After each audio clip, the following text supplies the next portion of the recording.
Of course, the first time we do this, I have got to throw a giant shrivel into the machinery because, yeah, something had to happen like that.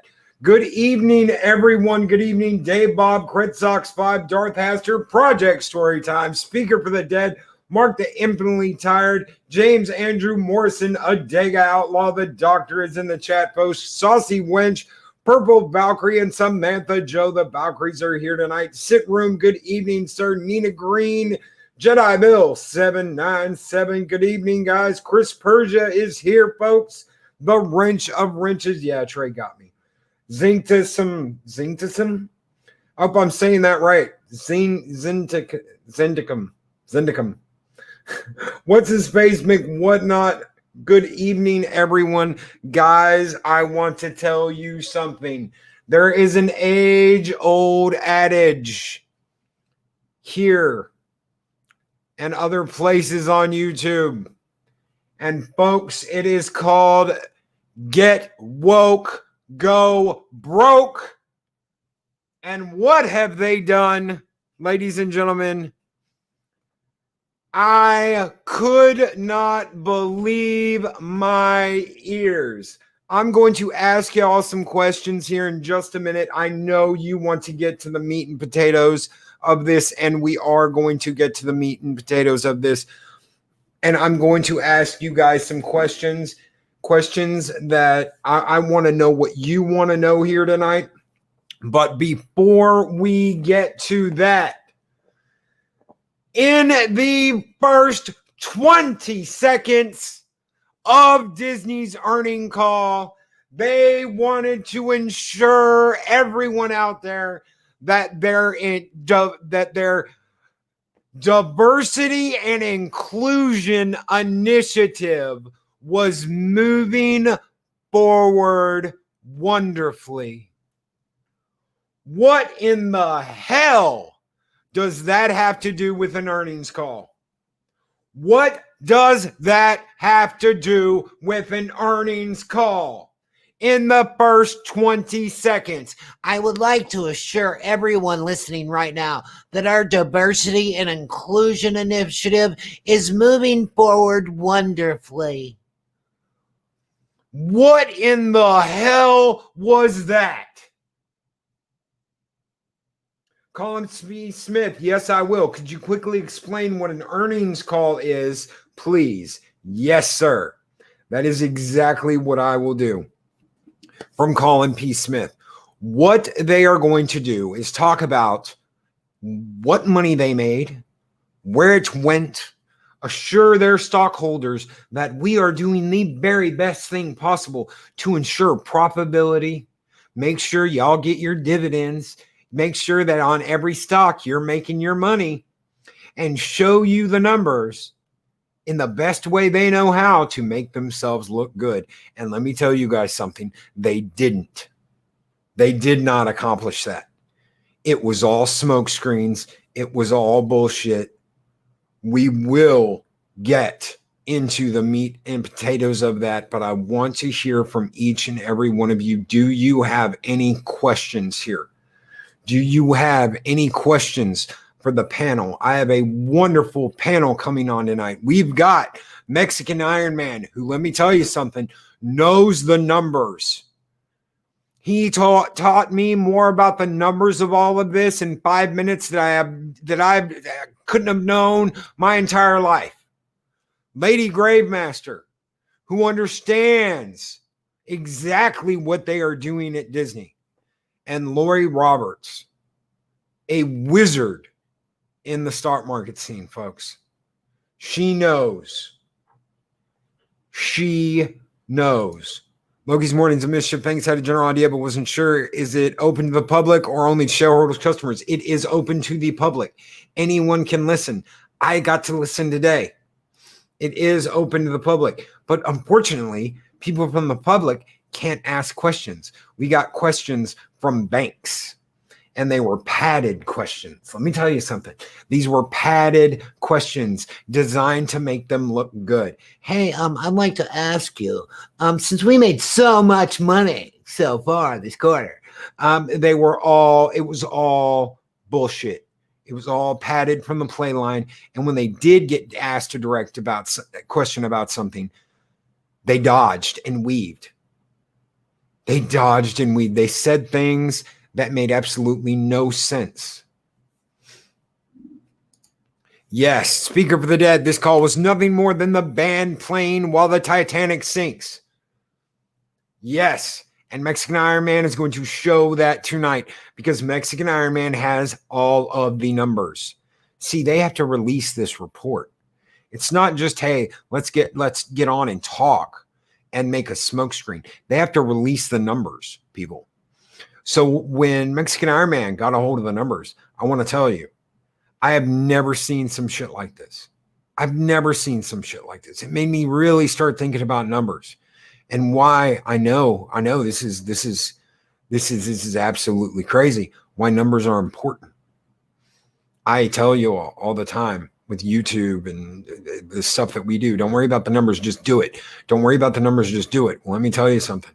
I saw the numbers. Mexican Iron Man showed me the numbers. And Samantha Joe's got the right idea now. Duck Fisney. They are scared, dude. And they're going to blame it. I guarantee you they're going to blame this on Iger. I guarantee you they got Iger in his pocket and they're going to blame it on Geiger. So, guys, if there's anything you want to ask me, hit me up now before we really get into the meat and potatoes about this project story time. What about the investor earnings report? Don't they have to be honest to them by law? Yes, but you see, and I'll let Mexican Iron Man explain this a lot better than I can. They spread out what is going wrong.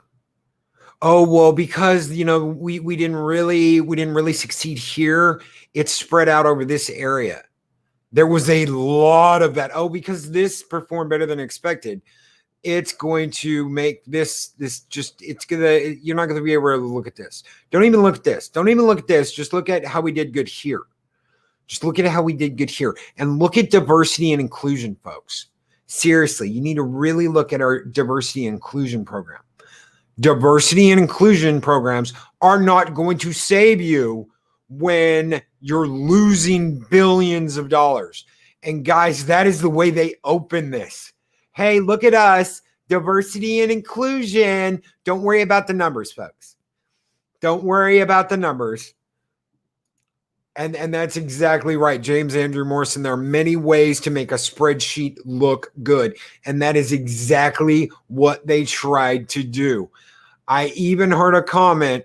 I'll let Lady Gravemaster cover this more than I'm going to talk about it. But I even heard a comment like, don't worry about all this debt we're in and all these billions of dollars we borrowed because it's okay. We've got diversity and inclusion. Oh my Lord. They are sniffing their own farts, folks. They are in a room blowing it up with gas and they're laughing about it, thinking everything's just going to be fine, just fine, because we've got diversity and inclusion. Everything's going to be just fine. Darth Hastur, let it crumble and die into film obscurity. Let the mouse tower of Babel fall. It's even worse than that. They cooked the book Psycho Dwarf 9. I've already heard people saying, oh, they lost $2 billion. It's worse. Oh, they lost $3 billion. It's worse. It's worse because they borrowed billions of dollars. They borrowed billions of dollars. I don't want to get into all the numbers. I don't want to get into because that is why we have the panel. And these are things that I am being told by our panel. So I can tell you, but it's not going to be as good as the way they're going to be able to explain it. It's not. And that's what they are here for. They are here to explain it. But Psycho Dwarf 9, bad. Bad. This is what we have talked about since day one. And Zintac M, the roof is on fire. The damn building's on fire, Zintac. And they're standing around saying we're going to be fine. We're going to be fine. Everything's okay. You know, I had a buddy that was burning his own house down. I had a buddy once that was burning his own house down, not literally, but figuratively. And he was roasting marshmallows inside. He was just sitting in there roasting marshmallows, burning his whole house down. And I tried to help him. And he didn't want my help. He did not want my help. Disney does not want your help. Disney wants your money. That's all Disney wants is your money. That is never more prevalent till today. If you thought it was bad before, let me tell you something. It's never been more in your face than today. They wouldn't even say the beer bug word. They almost got caught saying the beer bug word. They were just an inch from saying when the "k" is over, and they didn't.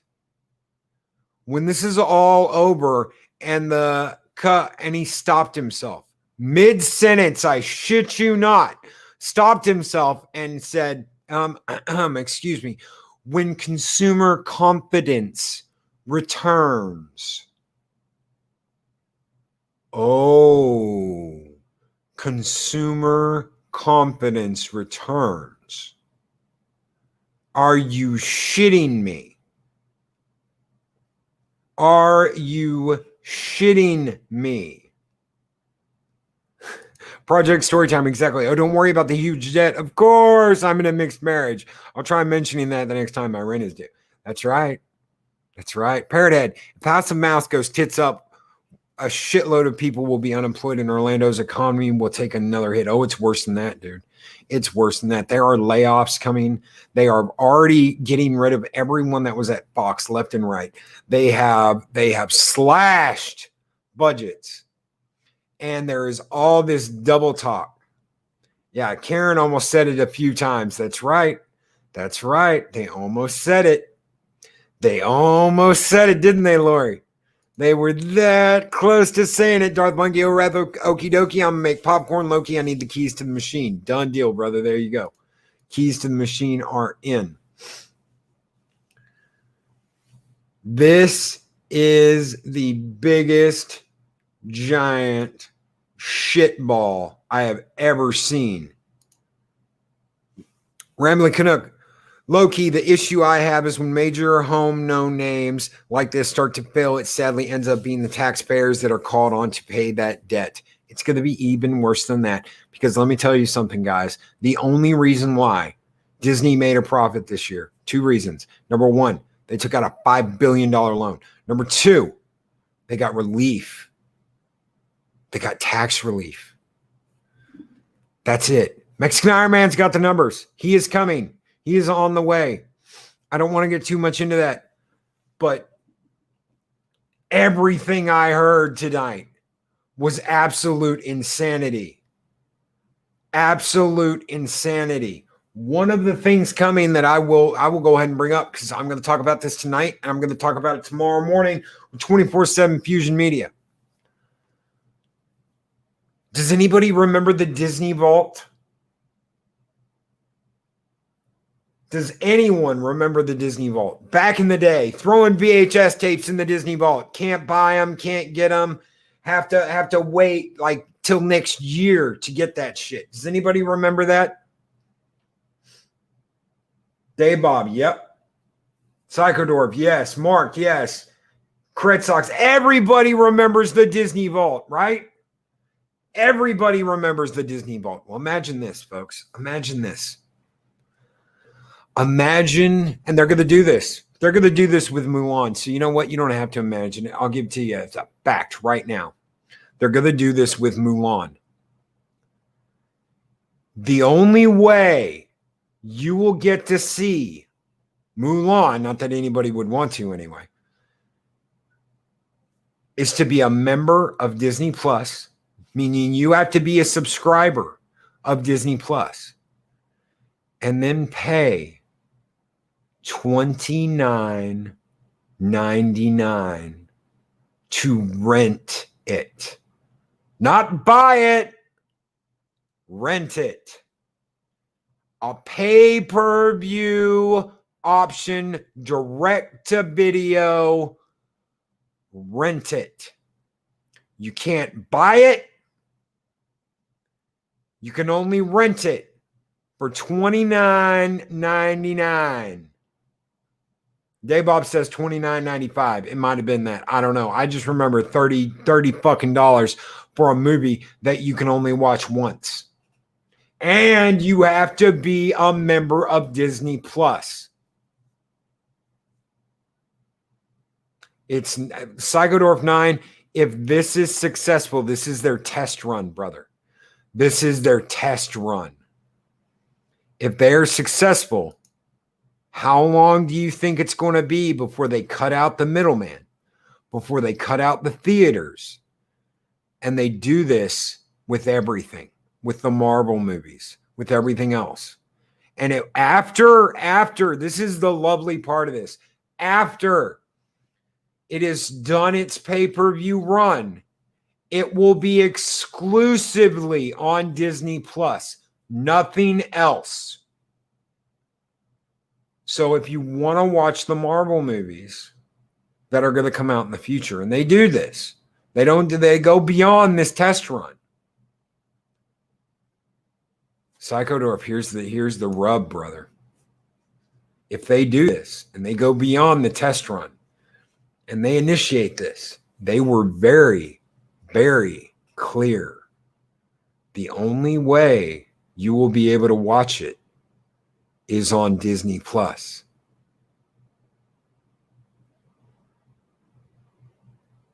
Exclusively on Disney Plus.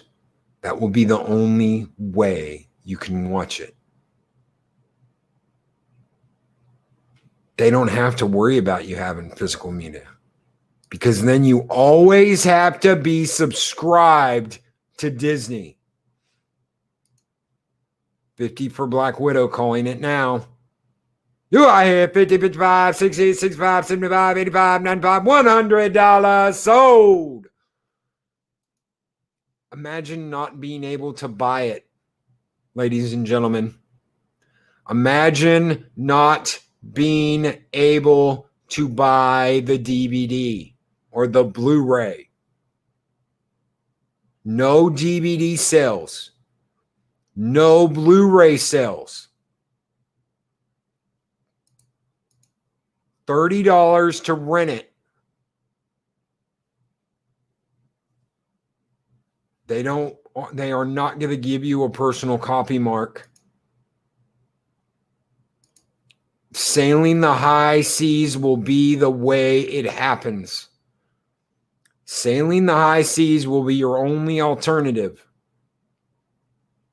This is the future we are looking at. And Daybob, arg. Yes. Arg.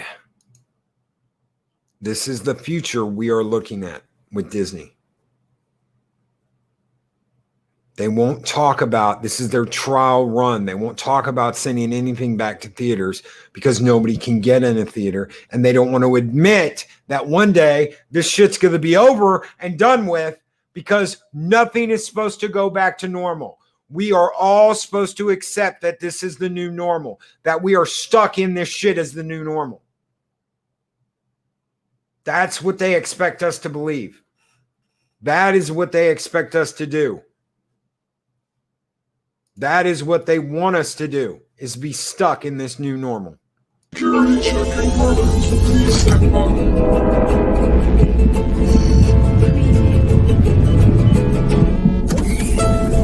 Welcome back to Skyman.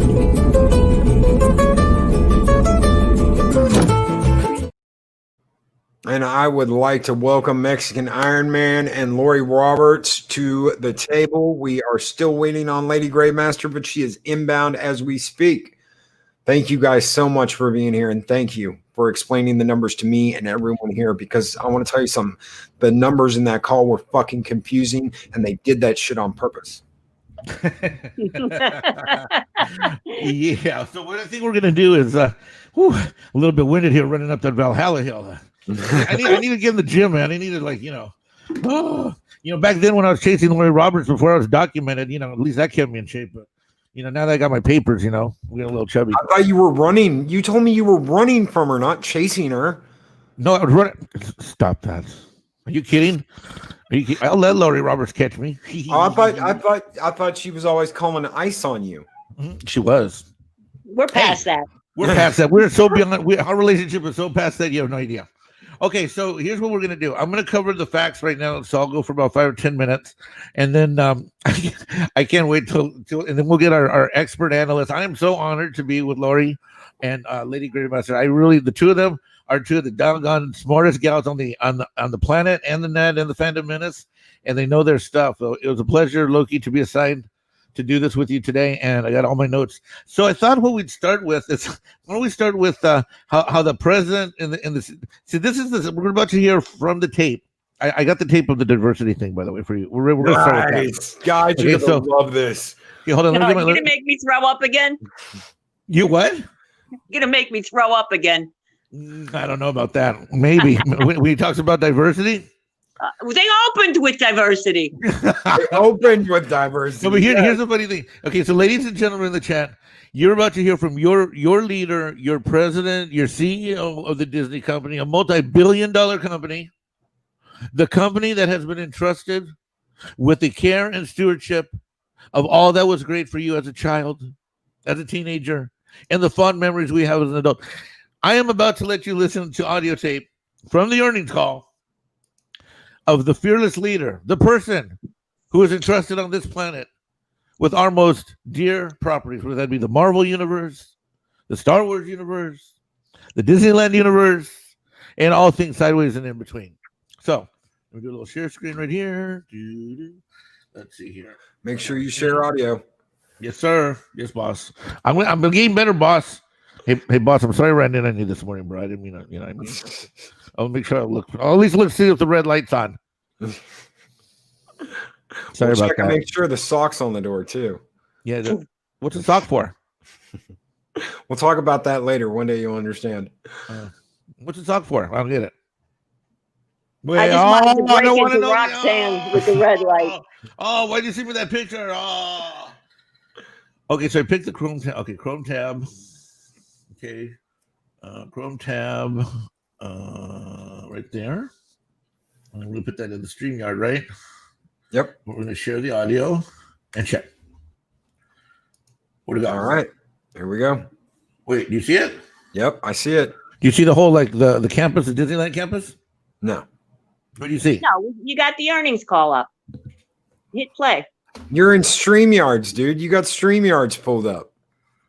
You've got your, account on StreamYards pulled up. Oh, shit. No. I told you I'm trying to figure this out. You need to be a better mentor. Okay, how do I go there? Where am I at? Right here? Oh, here we go. I'm back. Okay, I'm back. Okay, yeah, try again. I'm Mexican. Come on. That's always my excuse, right? Okay, sure. And Mary's Game Room, thank you so much for being here, Mary. She said, I'm going to boycott it. I was already annoyed. It didn't have Mushu. Yes. Application window. How could they leave out the dragon? The dragon's. Oh, I see the problem. I need to use Chrome. Hold on. I'm not using Chrome. I'm in Safari. Hold on. Wait a moment. What's this? Copy. Mexican Iron Man is confused today. Mexican Iron Man is a boomer. You know what? A little more positive supportive words would be helpful right now. Oh, I didn't say it. Eris did. Eris of Chaos did. It's she can say anything she wants. She can say anything she wants. I'd tip her just to insult me all day. Say it again. Andor says, thanks. I can hack your account now, Mexican Iron Man. And I'm a bad little Mexican boy. Bad. Mexican Iron Man needs a Mexican Jarvis. Conference call. Orale, Mr. Stark. What's happening? I think we're here. I think we got it. Chrome tab. Yeah, we got it. Share audio. Share. There we go. Okay, ready? Yep. Let me get it queued up to the right spot here. It's right at the 2-minute mark when it gets introduced here. Isn't that the oh never mind. Ladies and gentlemen, thank you for standing by. 2020 results conference call. At this time, all participants' lines are in a listen-only mode. For the speaker's presentation, there will be a question and answer session. To ask a question during the session, you will need to press star 1 on your telephone. Please be advised that today's conference is being recorded. Thanks, Lowell, and good afternoon, everyone. I hope you're all doing well and staying safe. These continue to be challenging times for our world. The impact of the pandemic on people's lives, our communities, businesses, and way of life has been devastating. And we remain deeply appreciative of the healthcare workers, researchers, community leaders, and everyone doing their part to get us through this difficult period. Along with the challenges posed by the pandemic, the issues of racism and social injustice have also been front and center in ours and the nation's consciousness in recent months. We have been working closely with our employees and cast members in the critical area and have established 6 new strategic pillars to achieve greater diversity and inclusion across the company. We are committed to strong initiatives as we strive towards greater representation and inclusion, both in our workforce and creative content. Virtually sick. Yes, Colin P. Smith. You know, the majority of businesses worldwide have experienced unprecedented disruption as a result of the pandemic. Most of our businesses were shut down, and this had a huge impact on our third quarter results. Adjusted EPS in the quarter was 8 cents a share compared to $1.34 a share last year. Christine will talk more in depth about our results for the quarter. Despite the harsh realities we are facing today, we have made some encouraging progress. Since our last earnings call, we've begun a responsible phased reopening of our parks in Shanghai, Paris, Tokyo, and Orlando, as well as our shopping and dining area. All right, I'm going to cut him off there. Disney. Cut him off there. So then what he does, first of all, before I go on, I'm dying to know, Loki, how it felt to hear that again. This is the guy who's the CEO and president of one of the most important billion-dollar corporations on planet Earth, entrusted with our cultural narratives, and that is how he opened the earnings call. I'd just like to let all of you know that I live on my knees sucking down that green titty milk. It is so scrumdiddly-umptious that we all here at Disney have to suck down that blue manatee titty milk because, you know, that's what we do. You know, it may be green, it may be blue, but, you know, it's the hair color that, you know, all these... It's there for you. It may be green, it may be blue, but it is always here at Disney for you. Yes, for you. Now, Lori, as a professional woman of great intellect, how did it feel to know that that's the CEO and president, the opening words of his earnings call? He opens every earnings call like that with some obscure bullshit, yada, yada, yada, and then passes it over to Karen. That's nothing new. Okay. And who is Karen? I think her name was Christine. I just think of her as Karen, the girl that took all the questions. She's a CFO. We're going to hear from her in a minute. She is. If I ever meet her in an alley, she's dead. She's dead to you. She's dead to you. Lori, what do you have against him? Okay. Do you want me to start? Just give us a 2-minute warm up because I got to go into the details of the call and then we'll come back for the I'm going to start with, I've been hearing for 11 quarters, because I've been shorting Disney since I walked out of The Last Jedi, that the parks have been keeping them afloat. Yes, everything is going wrong. Yes, we made this acquisition. Yes, we spent all kind of money. But look at the parks. The parks are doing great. All right. So the call starts out with the parks are down 85%. Now, I don't understand 85% because none of the parks were opened during this quarter. But somehow they were able to make 15%. So I don't know if they kept people's deposits. I have no idea where that number came from. Let's take the average person that makes $100,000 a year. Now, this year you only made 15. How are you calling that a profit? So, like, right from the beginning, my head was spinning. You know physically about the parks. I have never been to Disney World or Land. I never will be as long as I live. I can't even stand the thought of it. I do know that for the average family of 4, it costs about $6,500 if you don't live in California or Florida to go there for a week. And that's just getting in the park. That's your hotel. That's not your airfare. And you're not going to walk in there with your kids and say, no, can I have mouse ears? No. Can I have this? No. You're going to spend another $1,000 at least. 30 million people are unemployed right now in this country. And they kept kicking the ball. I was going crazy during the call. I don't know what you guys were doing. I had my trading screen open. I had your screen open. I was listening to the conference call. I was pacing back and forth in my room like a gorilla. A cup of ice that I was chewing on one of my screens, and I lost Loki on the feed. He and I were chatting, and I kicked the monitor over. All right, so let's jump into. So let's fill in the gap. So who am I? Let me just say, for those of you who don't know, in my daytime life, when I'm not Mexican Iron Man, I own an accounting, tax, and audit firm. I've been doing this a long time. Undergrad from Stanford and Oxford, so fairly well educated. Been doing this for 16, 17 years, and I've been doing it all over the planet. And the largest audit I've done for a $270 million acquisition, mostly for venture capital funds, and I've done probably over 60 of them. And I've never had none of my audits have ever been challenged. And so based upon my audit, then the bank decides whether they finance the deal or not.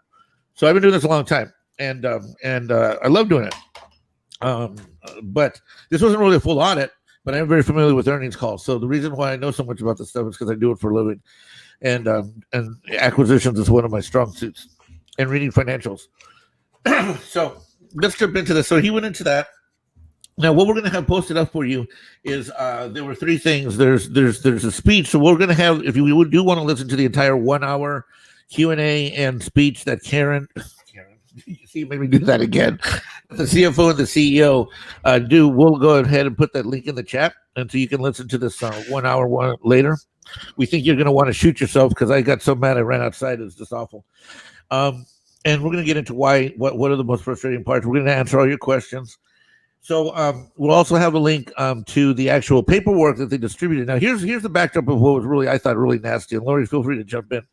But see, the stock market generally closes every day around, in the early afternoon, 3 o'clock. But and so the West Coast, we're 3 hours behind.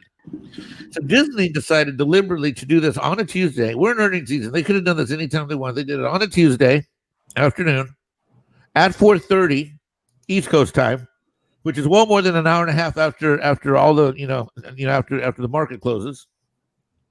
And they didn't release any paperwork until the call started. So the call started, and they were already making commentary, and then they electronically posted.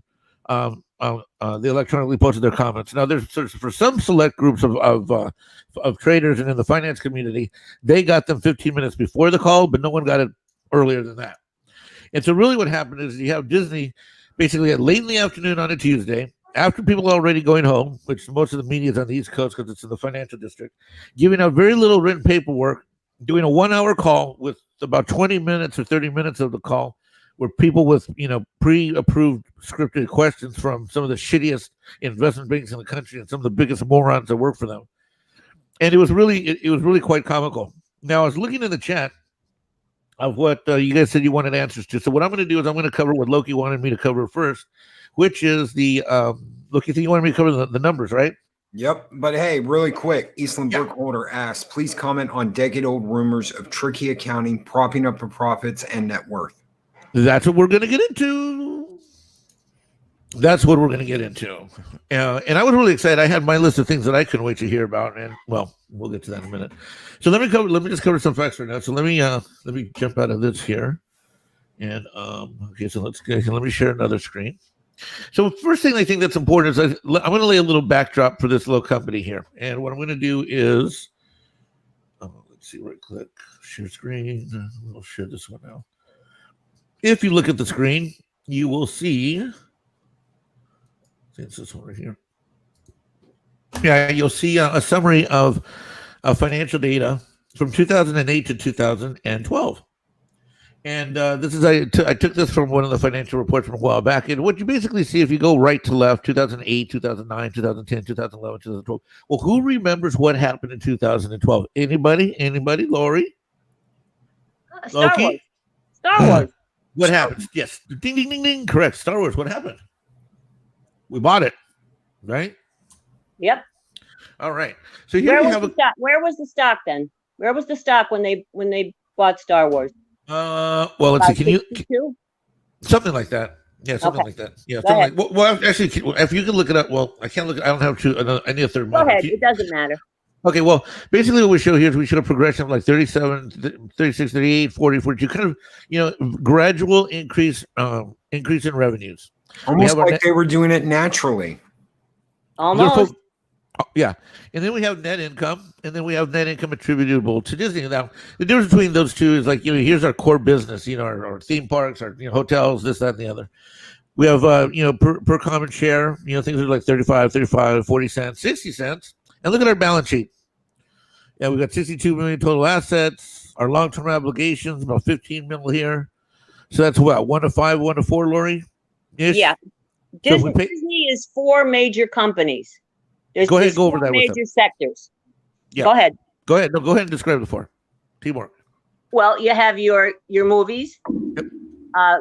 Marvel Studios, Lucasfilm, 20th Century Fox, and all the acquisitions that they have. You have your media, such as ESPN, FX, all that, parks, and then you have your international. So they have 4 major businesses. And we're going to get into how every single quarter they shuffle who's doing good. Well, they bury what's doing bad and point to some little thing that's doing good. Yep. Go ahead. All right.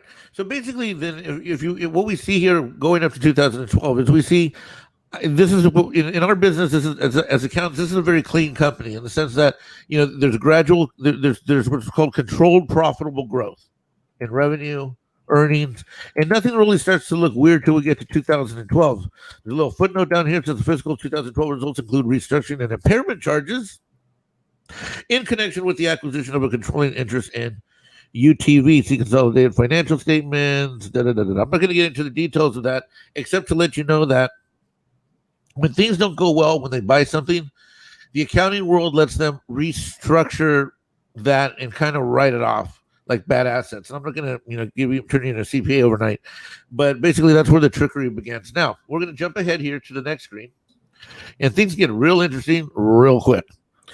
Now what you see here is we'll pick it up in 2015, 16, 17, 18, 19, and at first things look kind of normal, right? You get some controlled profitable growth, but then things start to look really weird. Look at 17, 18, and 19. So Loki, if you were Iger and you, Loki, were CEO and president, and I come in as your auditor, you know what I'm going to ask you, Loki? I'm going to ask you a real tough question. I'm going to say to you, sir, Mr. CEO, with your nice suit, and you want to run for president, and who knows what you and Kathleen Kennedy are doing behind the scenes. How is it that from 17 to 19 we added another 15? We had another what 15, 1.5 billion in revenue, yet we're not making any more money than we did in 17. And here's what's worse: when I look down here, we went from a company that had really worked down our long-term liabilities and obligations. Look here, for every dollar I paid off, I'd still have another $3 or $4 in the pocket. But yet here by 2019, I owe 60. What the hell? Yeah, that's Fox. I'm 6 bill down, really? And look at my cash. That's absolute insane. For all my operations, I'm doing like not even 1/3 as well as I did the year before. Nope. Not even half as well as I did when I was a smaller company up here with less revenue. Well, on that first screen you showed, it appeared that everything was moving along fine and growing naturally until you get to there. Then the acquisition number 1 back there was Star Wars, which is 2012. Yep. Right? Now, I don't know about you, Lord, but Lord, when you see something like this, where you see all of a sudden,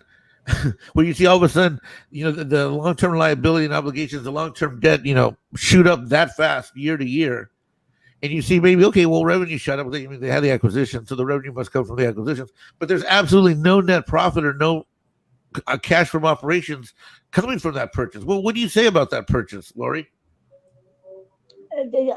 It's not a good purchase, and that they got too big. What they did is they tried to corner the market. And real quick, I watched Ford Motor Company do this in the 90s. Ford Motor Company was doing amazing. They had the Windstar, best-selling minivan in the market, and they had the Explorer. They bought Jaguar, they bought Mazda, they bought Volvo, and they said, we're the king of mass production. We're going to buy these companies that don't do mass production, and we're going to bring them into mass production and make a fortune. Well, guess what? One day somebody's fucking Firestone tire exploded, and so did 5 or 6 others, and Ford was in a dilemma. They didn't know what to do. And I see Disney going down that same road. They bought up the competition. They said, okay, I see what they're doing. We can do that better. And they did good with Marvel, but they don't know what to do with the rest of the acquisitions. They have no idea what to do with Disney.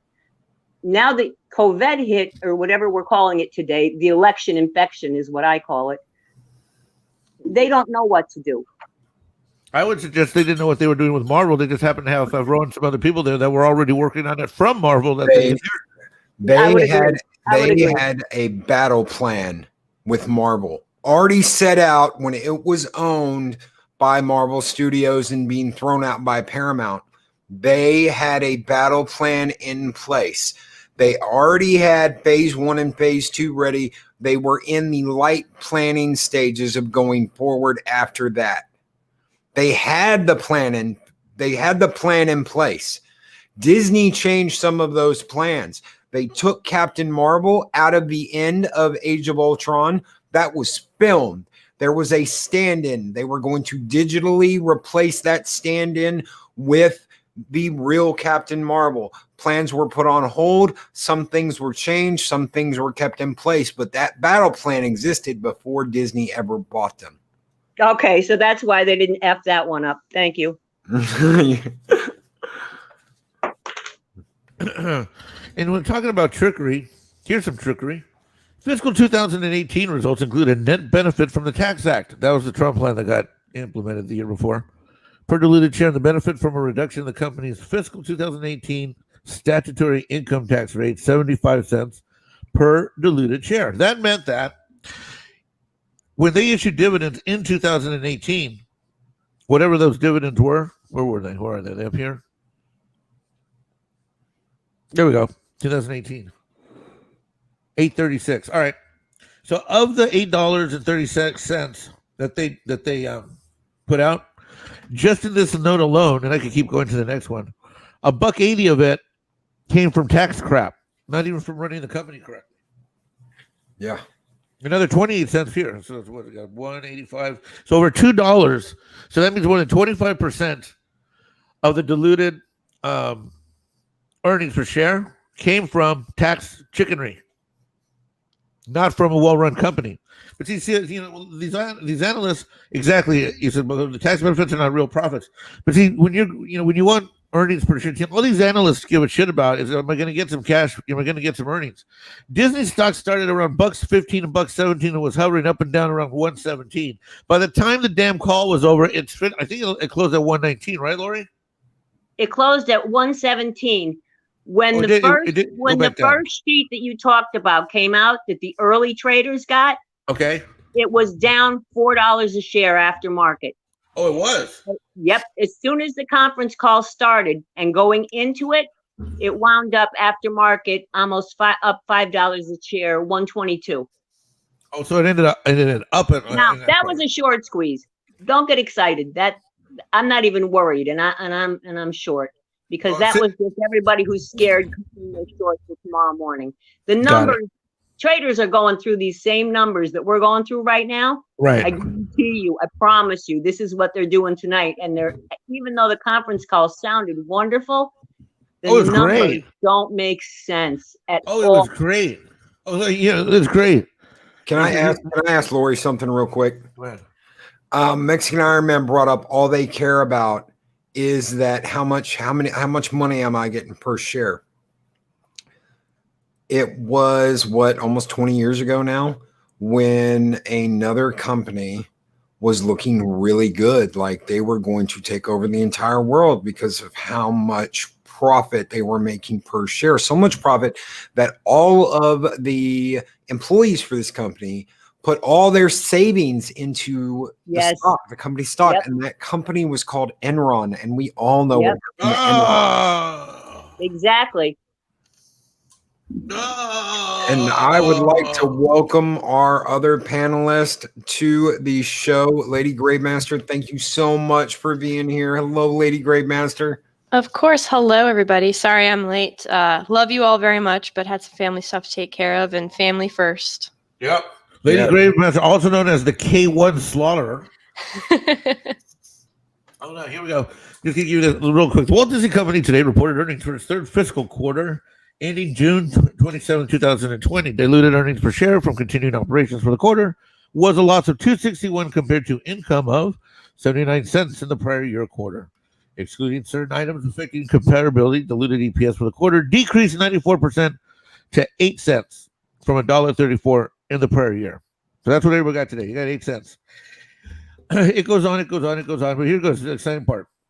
EPS, wait, hold on. Results of the quarter and 9 months ended June 27, 2022 were adversely impacted by the novel coronavirus, COVID-19. The most significant impact was the parks, experiences, and products segment, as most of our theme parks and resorts were closed for the entire quarter, and our cruise ship sailings were suspended. I find that really interesting that they actually printed that out, even though they would not say that on the call. They did not say that on the call. That's why I'm reading it. That's why I'm reading it, because what they have to actually be, what they write down is a different standard than what they say. Now, technically, it's all supposed to be the same. Someone in the chat asked earlier, are they supposed to tell the truth? Yeah, but when you're dealing with this industry, I'm sure Lori will attest, there are many, many, many shades of gray when we discuss the truth.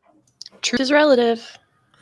Yeah, it's like that second or third Mexican cousin that you didn't know you're related to, but he's related to you. But it's relative. But numbers don't lie. Numbers don't lie, and that's why this now it's about to get real fun here, which is where we have the summary of the what they say. Here's what happened for the quarter, and then the 9 months ended. Right. So let's just go back and do a quick flashback, real quick. In 2019, 18, 17, we're at 70 here, right? This work gets real fun. So right here, income loss from continuing operations before income taxes, $4.8 billion. I like them apples. Oh my God. So if you look at the 9 months ended, because here's the thing, their fiscal year starts in our our fourth quarter is their first quarter. So what happens is their fourth quarter ends September, and that makes sense, right? So they start doing business October 1st is their January 1st. So October, November, December is their first quarter. And why is that? Halloween, Christmas, the lights, the parades, all that shit. Huh? Black Friday. Black Friday, all the shopping. Christmas movies is big. Disney Christmas movies. And until Thanksgiving Day, a lot of families, they would have their Thanksgiving meal in midday, and then they'd go see a movie Thanksgiving Day. It was huge. Absolutely. Yes. Same with New Year's Day. Mm-hmm. Absolutely. And so basically what Disney is always, the way Disney learned this a long time ago, that for them to see how their quote year was going to go, they needed to see how October through December went. So then it's sort of waiting for the year to end well, and maybe it ends well, maybe it doesn't. At least they know how their best 3 months looks going into month number 4 of the year. Okay? So things aren't going to get any better. So if you look at the 9 months ended, here, they're at 50 million. Now, had they been running the same kind of company with, modern stuff, things would be much better. But instead, they've got a minus 42% decrease. All right? Their operating profit, 72. This is negative. The parentheses been negative. It's 72% down. Not up, down. And of course, here's the share. It's got down by 94%. Now, what Disney wanted to avoid at all costs today is for this to be 8 cents and not negative anything. Because had it been negative, now they got to have a whole bunch of other conversations about layoffs and this and this and this. So they basically, if you listen to the entire call, what I figured that they were trying to do is basically let people know, say, hey, look, we got a diluted earnings per share 8 cents. It's positive. It's not negative, and it's not zero. So in the wake of this virus, and we're not supposed to talk about what the name of it is, we are just such amazing managers. We're just so special here at Disney. Well, let's see who's running Disney today. Well, let's see. We have Karen. Hello, Karen. And we have a new guy that replaced Iger. Hello, Mr. Guy that replaced Iger. Well, let's see who's running these financials. Could it be Satan? Mexican Iron Man. Did Yeah. you notice that Karen never used the word layoff? She said did. furloughed. That's why I'm bringing it up. And it's Okay, even that she only said keep going. even that she only said 2 or 3 times.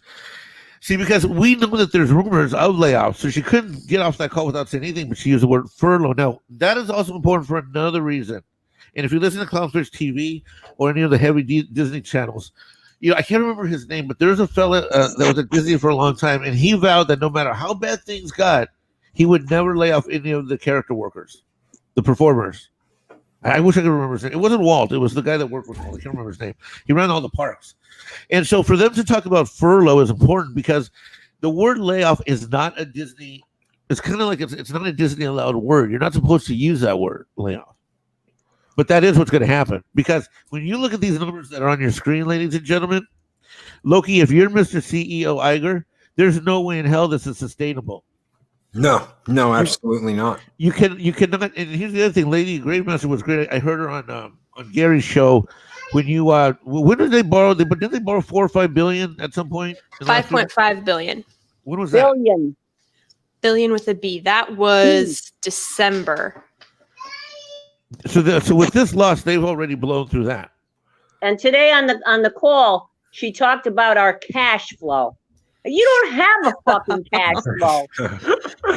No, she's taking in because, and I love how she choked on the word conservative too. I know. But Go ahead. Yes. The fact, like when she says, "Oh, we've only spent $1.5 billion of the $5.5 billion that we've taken out, so we're taking a conservative approach to our spending." Like, what? You're in debt offerings. When you have to take out a loan that big, that's not conservative. Yeah. And she said, You are we overspent. borrowed it at a really good rate. Now, what you did with that borrowed money is you probably paid off your other higher interest loans. There is no cash. Nope. The emperor has no clothes. Okay, so look at this. Here, and we're going to break it down. This is going to get shocking for people in the audience. 454 million is their free cash flow. Was their free cash flow at the end of June? That's million, not billion. Folks. Million. Yeah, 454 million. I'm sorry, million. My allergies are killing me. 454 million against 11.8 billion, right? Now let me break this down for you. Think of it this way. Pretend for a second that every month you and your family, you and your wife, you and your, whatever, the family household, let's say they bring in 11 grand in the month. 11 grand total. Okay. And basically, you got to pay for rent, but at the end of the day, you got $454. Yep. That is more or less the position Disney is in, right? Is that basically like, if you want to like draw a parallel universe, imagine you and your family bring in 11,779, but all you have left at the end of the month is 454. That is how tight they are skating around the rink, ladies and gentlemen. Think about that for a second. And they're operating on a loss of almost $5 billion, correct? Thank you. Yes. And if They're operating at a loss. There's nothing left at the end of the month. Nope. And the fact that they are going to freely announce that at the beginning of the call that they have a new strategy, and to not, when I don't know how a CFO is a CFO when at any point in the conversation they say, "Oh, those numbers are meaningless." What CFO says that? We're going to handle that. We're going to handle that. What was the word she kept using? I'm losing it right now, Lady Gravemaster. Kicking the can down the road. It was a great word. It was. We're forecasting. They seem to think that the parks and everything is going to just be packed once consumer. How did they word that? It was consumer confidence. When consumer confidence returns, meaning the end of COVID. Yeah, they think like magically all of these attractions like Galaxy's Edge that were barren before are suddenly going to be packed for years and years and years and bring in all of this money that they weren't before. Forget to bring it close to home. I live in a bubble. So I'm not really sure what goes on in the rest of the country, but the people that I know that go to Disney for a week, if they're going to go in the winter or during spring break, they're making those plans now, correct? Correct. Yeah, Like, aren't people making their reservations now? Well, I can't imagine anybody in their right mind making a reservation and booking hotels and booking airfare for something that may never happen. And they know that. The last time I went to Disney, I had my passes, my travel plans, and my hotel paid for a year in advance. Exactly. So to like Lady Gravemaster was saying, to say that, okay, the virus is over, we're open, and the parks are going to be full. When Mexican Ironman showed us that Galaxy Edge wasn't the month after it was opened, that's when I said to you guys, I don't know how she's doing this with a straight face. Yeah. It's unbelievable. Like, if I ever walked into a budget meeting and I said that attendance numbers were meaningless and to not be concerned because as soon as consumer confidence is up, these are going to peak to numbers. Like, if I ever said that the current numbers are meaningless, I'd be fired. Like, I wouldn't even make it back to my office. They would hand me my box of stuff in the hallway and tell me to have a nice life. Because there's no budget officer, there's no auditor, and there's certainly no CFO who could ever say that and be taken seriously. It's impossible. You can't operate that way because these are the numbers that you are currently working with. And this is something that you have to take into consideration. If this pandemic doesn't go the way that they think it's going to go, if they have bet on the wrong horse, which I've already told you all that I genuinely believe that this is the most ridiculous business move I've ever seen, but I digress. If this doesn't go the way that they are hoping it's going to go, just like 2016 didn't go the way that they were hoping it was going to go, they have slit their own throats. And period, end, all of it. Because that means that... Go ahead. Well, that just means, like, so, because Senator Cruz introduced legislation, any entertainment company who willfully edits their content to appeal to specifically the CCP in order to gain that revenue stream, that money, any and all tax relief and any assistance they received from the CCP, the PPP, the stimulus package from the shutdown they have to return it all. And they will no longer have those same tax shelters, the stuff you were pointing out, Mexican, with all of the tax shelters that they got, all of it gone, history, bye-bye. If that gets passed and it's retroactive to 2016, Disney is screwed. And they know it. They are burning money that they don't have.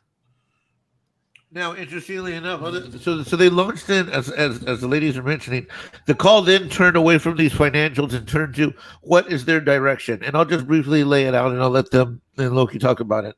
But basically, they talked a lot about something called Disney Star. They talked about Disney Plus. They talked about how their subscriptions in Disney Plus have far exceeded any of their best estimations or plans as to what the subscription would be. I'm sorry. Can we add in that they counted the free ones? They counted the free subscriptions as sold. Again. You're not being supportive or loving to the Disney strategy. I'm sorry. You're not being very supportive. And Lady Miss, don't worry about the math. That's hate speech. That's hate speech. Point of personal Mexican privilege. Oh, fuck. Point of personal woman privilege. I have no idea. I'm not good at this SJW game. Anyways, so then they talked about the Star program. I'll let you guys talk about it. It was the Star program, the Disney Plus, and how well that's going, and how well that's going to go. How the focus is going to be on investing dollars. I almost want to play the audio for this. He sounded so ridiculous. Investing dollars and coming up with the great, hip, hot. This is the guy. What was his name? Not Chapek. That was Chapek. And Chapek, not the most attractive man in the world. Okay, not the guys, but still, he's like, we're going to put it on into hot, exciting content Because when you've got great content, you're gonna get great subscribers. The cringe. Loki's gonna save us all. I love that part. Yeah, Loki's gonna save us all. Yeah, Loki can save us all. So they're talking about how they regard themselves as having the mission of coming up with amazing content and then having these dual delivery platforms set up so that, most importantly, no one ever has to go to the theater again to see any Disney property that they have or have had or will have or will acquire. So if I want to watch Bambi or whatever, or not Bambi, but anything new or old, I am going to have to get it off of my Disney Plus subscription. Yes. Which, by the way, I didn't know I had until 2 days ago when I noticed it was. I guess I got it for free when I bought my sports app. I guess. You're counting. Is that how I got it?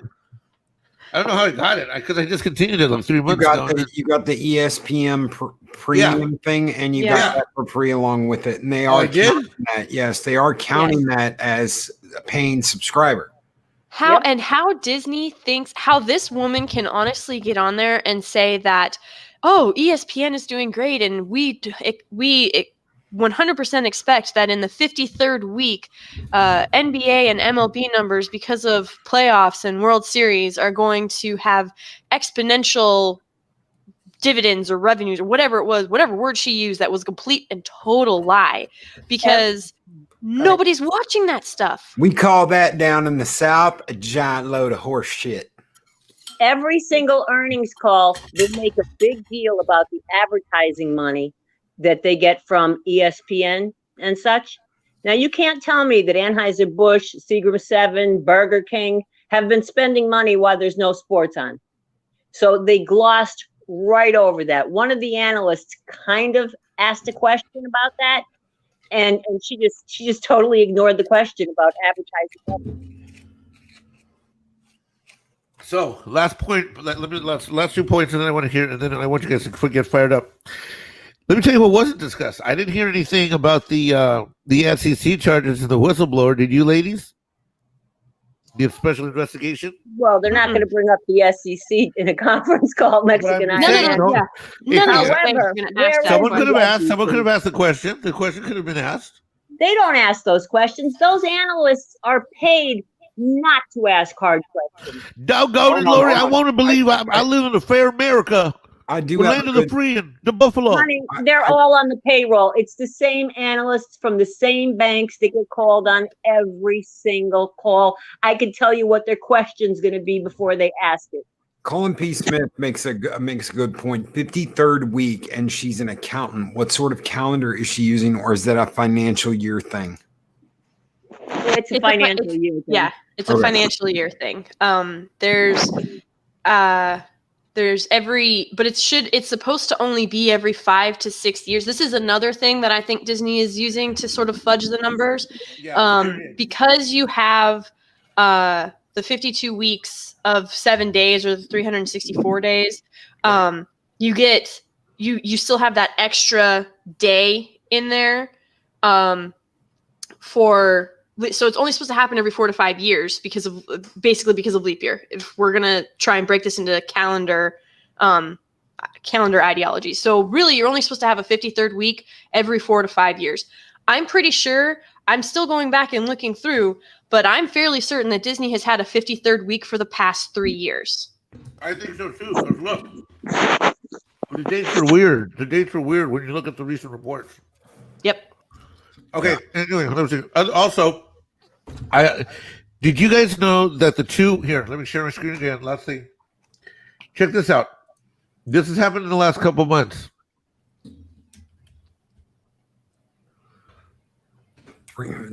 TikTok hired top Disney. Go ahead. Go. Disney executive Kevin Mayer as its CEO in a move that appeared designed to bolster the app's American credentials and improve its standing with U.S. regulators. But Mayer and TikTok don't seem to be getting their fairy tale ending. On Friday, President Donald Trump said he would ban the Chinese-owned short-form video app from operating in the United States. That news was just another startling development in Mayer's whirlwind tenure so far as TikTok CEO. In a few months, he went from launching one of the most important streaming services in a long time and looking like the most likely heir to former CEO Bob Iger at Disney to a guy fighting to keep his company alive from the president of the United States. So, think about TikTok this. is Leading up to the earnings call, this guy goes, now check this one out. Number 2, Disney executive number 2. Go. Disney content chief Agnes Chu exits the head Condé Nast Entertainment. Disney Plus content chief. So they lost both of their Disney Plus content chiefs. Agnes Chu is leaving the Mouse House to head up Condé, almost like rats leaving a sinking ship. Chu was SVP content for the Nascent streamer, is set to become president of the publishing company studio and distribution division. She joins in September and reports to Condé Nast CEO Roger Lynch. So she bailed from Disney Plus as well. So the head executive and the head of content for Disney Plus have just been shown the door in the last month, leading up to this earnings call. And now they're going to do pay-per-view on Disney Plus. Pay-per-view you can only get if you are a subscriber of Disney Plus that is severely overcharging pay-per-view, $30 to rent a movie. So I will leave it up to you guys now to comment and debate, but I think it's very, very fishy. And here's what worries me. The 2 people that allegedly put Disney Plus together are gone. Iger wasn't on the call. For better or for worse, he wasn't on the call. And these 2 yo-yos were. Karen and what's-his-face were on the call. And I think they don't know. I don't think they realize they don't know what they're doing, because at the end of the tape, they were talking about, we're going to focus on content and creativity and blah. No, these are not. Kathleen Kennedy got Star Wars wrapped in a bow with 20 years of experience and an unlimited budget, and she fucked up something that was ready to go for Christmas. Well, they started that call talking about the 6 pillars of diversity and inclusion at Disney. The 6 pillars. What the fuck are the 6 pillars? Who have you told about the 6 pillars? Please explain the 6 pillars, because you're bringing them up on an earnings call, and I thought I was here to listen about numbers and how. Lori, did they talk about Star Wars? They talked about The Mandalorian. Star Wars. No, they talked Lady about The Gravemaster, did they Mandalorian. talk about Marvel or what their game plan is with Marvel or the movies or their future? Loki's going to save us all. I got that. Loki's not even going to have Tom Hiddleston in it. How are they going to sell Loki with a very limited Tom Hiddleston? Because he's only going to be in one episode and he's going to narrate, and you're going to have a female Loki and a kid Loki for the rest of it. The reason people love Loki is Tom Hiddleston. It's not Loki, it's Tom Hiddleston. Tom Hiddleston's portrayal of Loki is what drove young women nuts, drove fans of Loki like me absolutely crazy, because he was a mischievous little bastard, and I loved how he played him. The woman that is going to be playing him and the child actor that is going to be playing him are not Tom Hiddleston. So please explain how Loki's going to save him. That's not my words, honey. That was Karen. I know how he guest starred on the card show and he was cloned. Crickets, Mexican Army. Crickets. I gotta get a drink from the freezer. You guys fight amongst yourselves. I'll be back. I'll be right back. Do either one of y'all know about the $25,000 R2 unit at Galaxy's Edge? Yes, the one that the big reveal and it ran off the stage, and everybody made the joke that, oh, even the R2 unit knows that Disney Star Wars is lame. Well, you get to decide what it's going to look like, and then they ship it to you. Who can afford that? They have an entire shop dedicated. That's the thing. Disney has long since left the blue collar worker in the dust. They don't care about the people who have made them what they are. They care about that elusive, elite, educated, enlightened class that they're trying to pander to. And here's the thing: when this house of cards finally burns and crumbles and turns to ash, there's going to be the woke crowd isn't going to come and save them, because Disney is going to have to have so much egg on their face and eat their words that the woke crowd's gonna be like, oh, you're not enlightened enough. How dare you not, put diversity and agenda at the beginning of this? And then they're gonna turn back to us, the people who took our kids to the movie theaters to watch Frozen 7 different times and bought the popcorn and got Let It Go stuck in our heads and went to the animated releases into theaters of Beauty and the Beast and Little Mermaid and The Lion King of the originals during their 25-year anniversary and bought all the things that came out of the vault. They're going to turn back around and look at us and go, hey, we're sorry that we called you ists and phobes, and we know that it was a mistake, and you guys really aren't a bag of deplorables or whatever fun buzzword that they're calling us now this week. Regardless of what your political affiliation is, you think one thought out of line and you are automatically in the other camp, and they don't want anything to do with you. And so Disney is no longer family friendly. This is, we want the elites, we want their money, we want the investors, and that is it. We don't care about any of you. We don't care about the family of 4, 5, 6 that are making, $50,000 a year and can't really afford to go to Disney World, but they tune into the Disney on Ice and Disney Lights and the Disney parades and the Thanksgiving celebration. They tune into all of that to be a part of that and give them their ratings and give them that ad revenue that they just loved to push on tonight's call. No, they don't care about that, but they're going to look at all of us when everything burns down around them, and they're going to be like, will you take us back now? No, go away. I don't think there's going to be anything to scrape up. I mean, from what I've seen today, even if you're not a mathematician, you can look at Mexican Ironman's numbers. You could know what we know. We've been talking about this on YouTube and the Fandom Menace for 3 years now. There's nothing to be resurrected from the ashes. I don't know where their next move is going to be. They're in so much debt. They own so many things that they really don't know what to do with. The parks that is their salvation, we don't know what's going to happen with that. And this country is in for a world of hurt. Right now, everybody's been living off I'm unemployed, but I'm getting an extra $600 a week.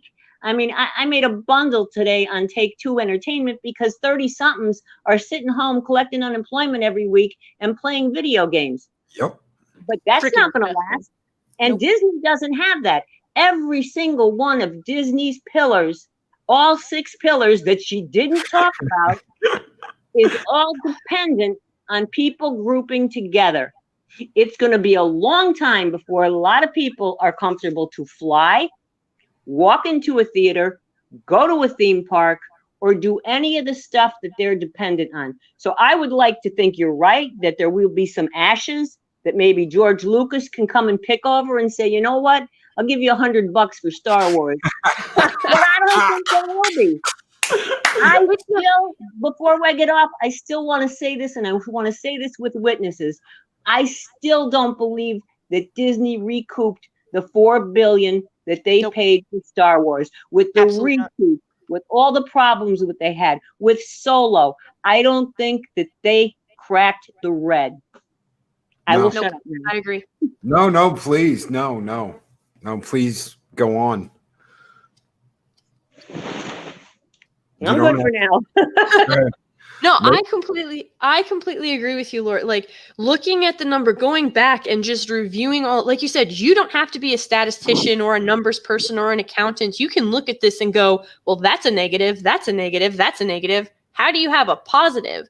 Like, the fact that you have, and I know that people interchange revenue and profit a lot. They're not the same thing. We get that. But if we're going to go as like in base layman's terms, how are you losing money in all of these other areas, and then you're going to claim that you have a net profit, a net gain of any kind? How?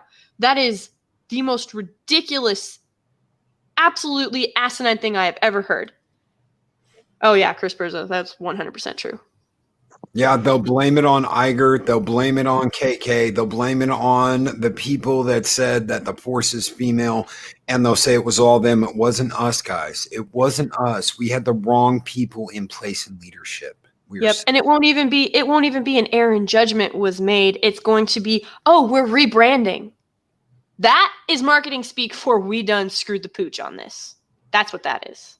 What makes me the most suspicious is right now, this quarter, because of the circumstances that we're in, a lot of companies are taking a loss and showing it, because who couldn't understand? We're in a pandemic. And I didn't fully, let me not lie. I kind of expected Disney to take their hit, because they've been kicking this can down the road for 2 years. So I said, this is a great time. Maybe this time they'll sit down and they'll take the hit. And they didn't. I would like to use the word spin on that call, but that wasn't even spin. That was outright lies. When the woman says, we have an operating cash flow, and then in the next 2 sentences said we borrowed the money at a very good rate. I'm sorry. I was stuttering. I couldn't even, I was trying to talk to you guys. I couldn't even type words. No, I agree. Like that, I was expecting some spin, because bad news is bad news no matter what. But you can try to put some kind of positive note or annotation or something on there, where it's similar to what where instead of her saying, hey, we've spent the $5 billion that we took in debt acquisition, like in debt offerings, that $5 billion, we've only spent $1.5 billion, and we could pay it off next quarter, or we could refinance, but we'll probably just pay it off. Instead, why don't you just, you're not getting a dividend. Oh yeah. Yeah. Yep.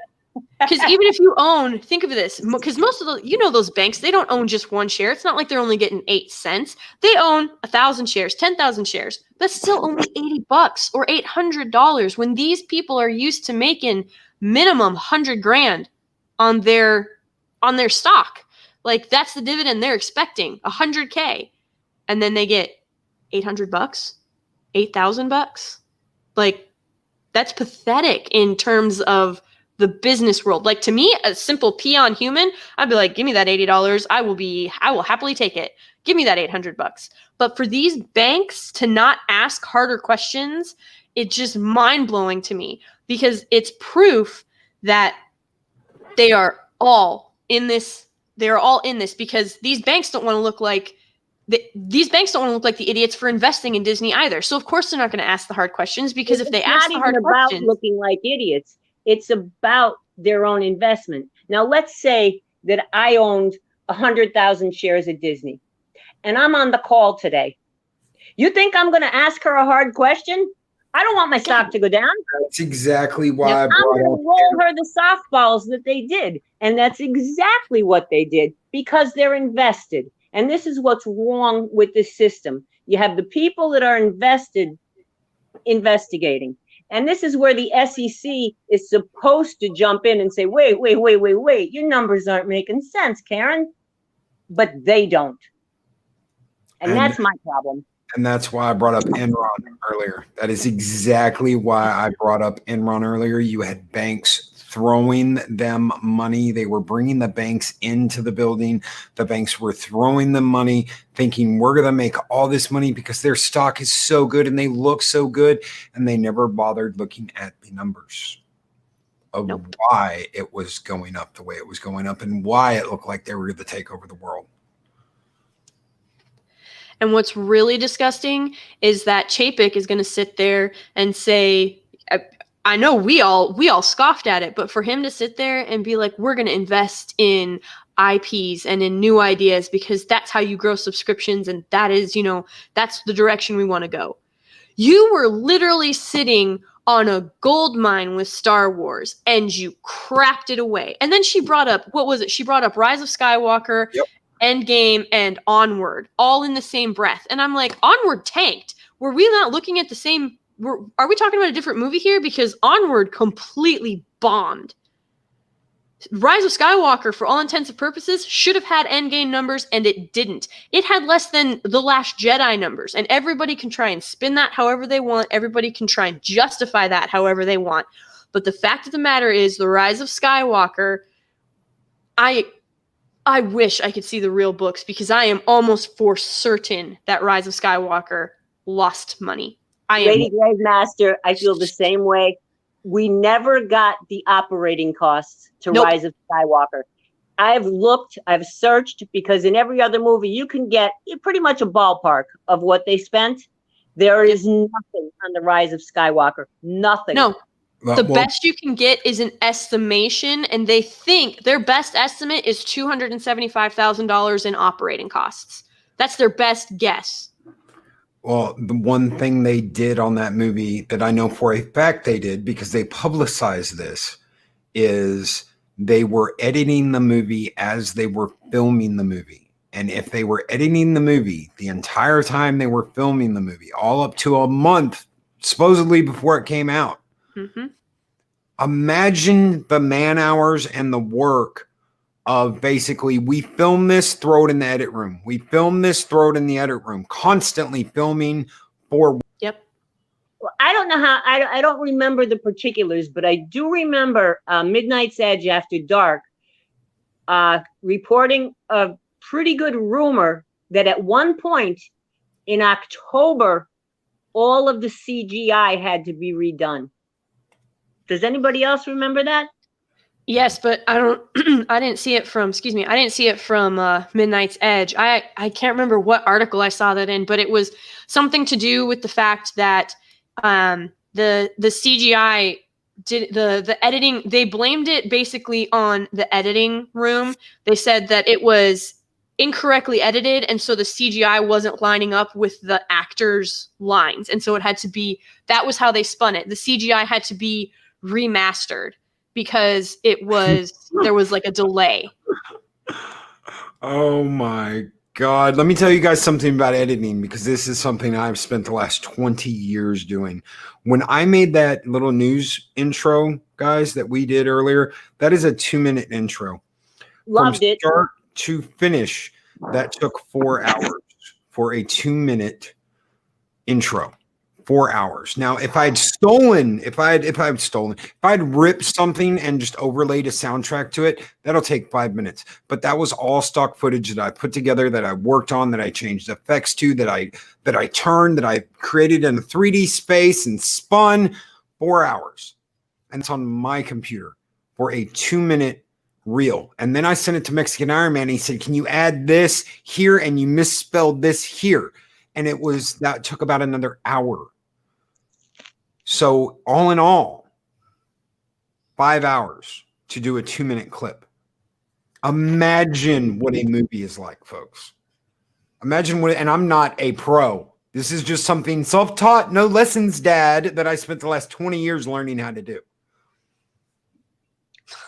Darth Hastur just tipped you $1. Darth Hastur just tipped me $1. Thank you so very much, Darth Hastur. And Skull! Oh! There it is! Take your hat off, boy. That's a $1 bill. And Darth Hastur doesn't say anything, but thank you. Thank you so very much, brother. Thank you. Hey, I got an idea. Who wants to listen to Karen answer some questions from the audio feed from the conference call today? Again? Yeah, again. No? Ask the chat. Type 1 if you want to hear Karen. Type 2 if you just want it to burn. Yeah, type 2 if you want us to burn it, and type 1 if you want to listen to it. I love that. Thank you, Lady Gravemaster. Well, I mean, it's probably smart that they just, that they hear it from the horse's mouth, but my God. We could do just like one question, or maybe just one question or two questions. They got to hear it. Yes, they do. All right, let me get it ready. I'll get it ready. Hold on. Okay, well, you all need to suffer the way that I did. If there's anything, all right, chat, prepare yourselves. I have a feeling a bunch of 2s are getting thrown up. I can't see you right now. Yeah, they are. But we do have some ones scattered about, though. We do, in fact, indeed have some ones. There are some gluttons for punishment. Now I know who the sadists are. All right, let's just prep you for this. Be ready for the most bland and monotone answers, except it depends. Mexican Iron Man has to play that question that she has to answer. The only time that this woman ever has any influx or break or emotion hinting that she has some type of emotion in her soul is when she chokes on the word conservative, and when she tries to get them excited about the fact that they've spent $1.5 billion of their debt. Using the word domino effect. Domino. Yes. Yeah, domino. Effect in a Can we play that positive. one? Oh, I felt like Dr. Evil. Because man is Oh, tipping over. what the fuck? Dominoes fall, bitch. Yeah, 'Cause the man is- domino, motherfucker. Tipping I over think the that black one was man. I think that was Chapik that said that it's a domino You know, you're strategy. right. And I'm over here like, you should have picked a different term for your I know, is he strategy. just like out of his mind or what? And just the fact that just him talking about we have developed 6 pillars of diversity for all of the inclusion. I mean, I don't know. I don't know. The 6 pillars you see are the 6 dwarves that they have sweatshopping underneath their freaking structure right there, trying to hold the roof up as it falls down on Disney. They're holding. Dopey's there at the apex. They're holding the 6 pillars of diversity and inclusion. And it's holding the ceiling up. What? Lady Gravemaster said they had the 6 dwarves holding the ceiling up, and I said, no, the 6 dwarves are holding the 6 pillars of diversity and inclusion up, and that's what's holding it. And it's appropriate that they have Dopey up at the top of that because that's who's leading them right now, a bunch of dopes. Oh, God. Oh, no. This is going to hurt. I got something to show you. Okay, Mexican Iron Man, if you're gonna do it. Oh, this is gonna hurt. Oh, wait. Hold on. Lady Mist, thank you so very much, Lady Mist. Aw, Lady Mist. Oh! There it is. Take your hat off, boy. That's a dollar bill. And Lady Miss says, thank you all for your work explaining this. You are all very knowledgeable on this. I'm just not good with anything to do with business math. Neither am I, Lady Mist. Neither am I. If there's one thing you can take away from this call, and all 3 of these excellent, wonderful people can back me up on this, never once did you hear the term profit or revenue brought up. Which is interesting for an earnings call. Never. Yep. The words I have that written down in my note at the very I have a whole bunch of stuff, but at the very end I have this circled 30 times. Profit and revenue were never mentioned in an earnings call. That is unheard of, and that is when you know you're in trouble. How does that even happen? Oh, you got it. Oh, you got it? I got it up, yeah. Loki got it up. Yeah. Shit. Loki, is that you or me? It better be me. God, I hope it's me. Carol just tipped $10. Yes, thank you so very much, Carol. And we'll hit this before he goes after it. Skull!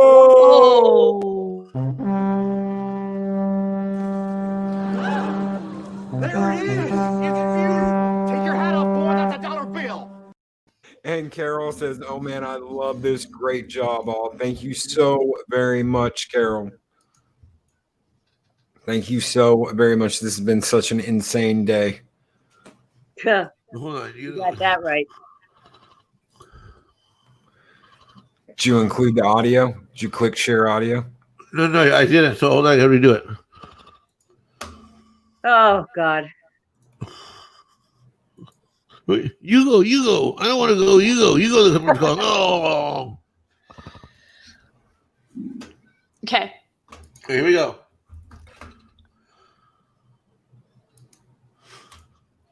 Here we go.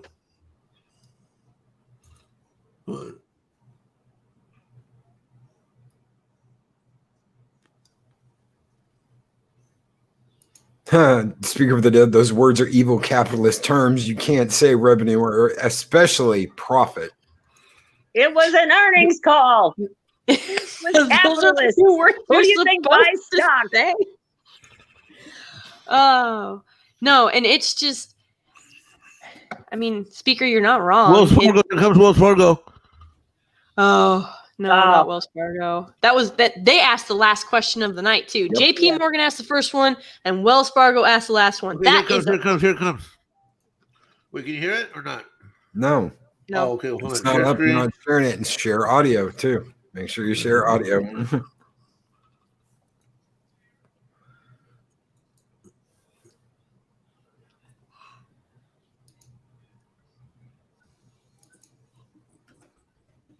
Hello? Yep. Hold on, it's coming right now. Okay. All right, here we go. 5, 4, 3, 2, 1.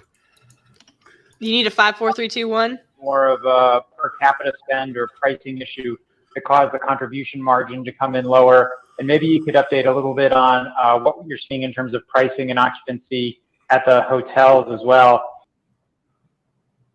Oh, shit. Uh-oh. We lost Mexican Ironman. That was a good question, too. That's the one I was waiting for somebody to ask about the hotels and the parks, because most of them are closed. She sidestepped it so bad. If anybody's curious, they answered it anyway. Oh, there he is. Wait, your camera's on, Mexican. I can see your ceiling. Or the sun. I can't quite tell. Hello, Mexican Ironman.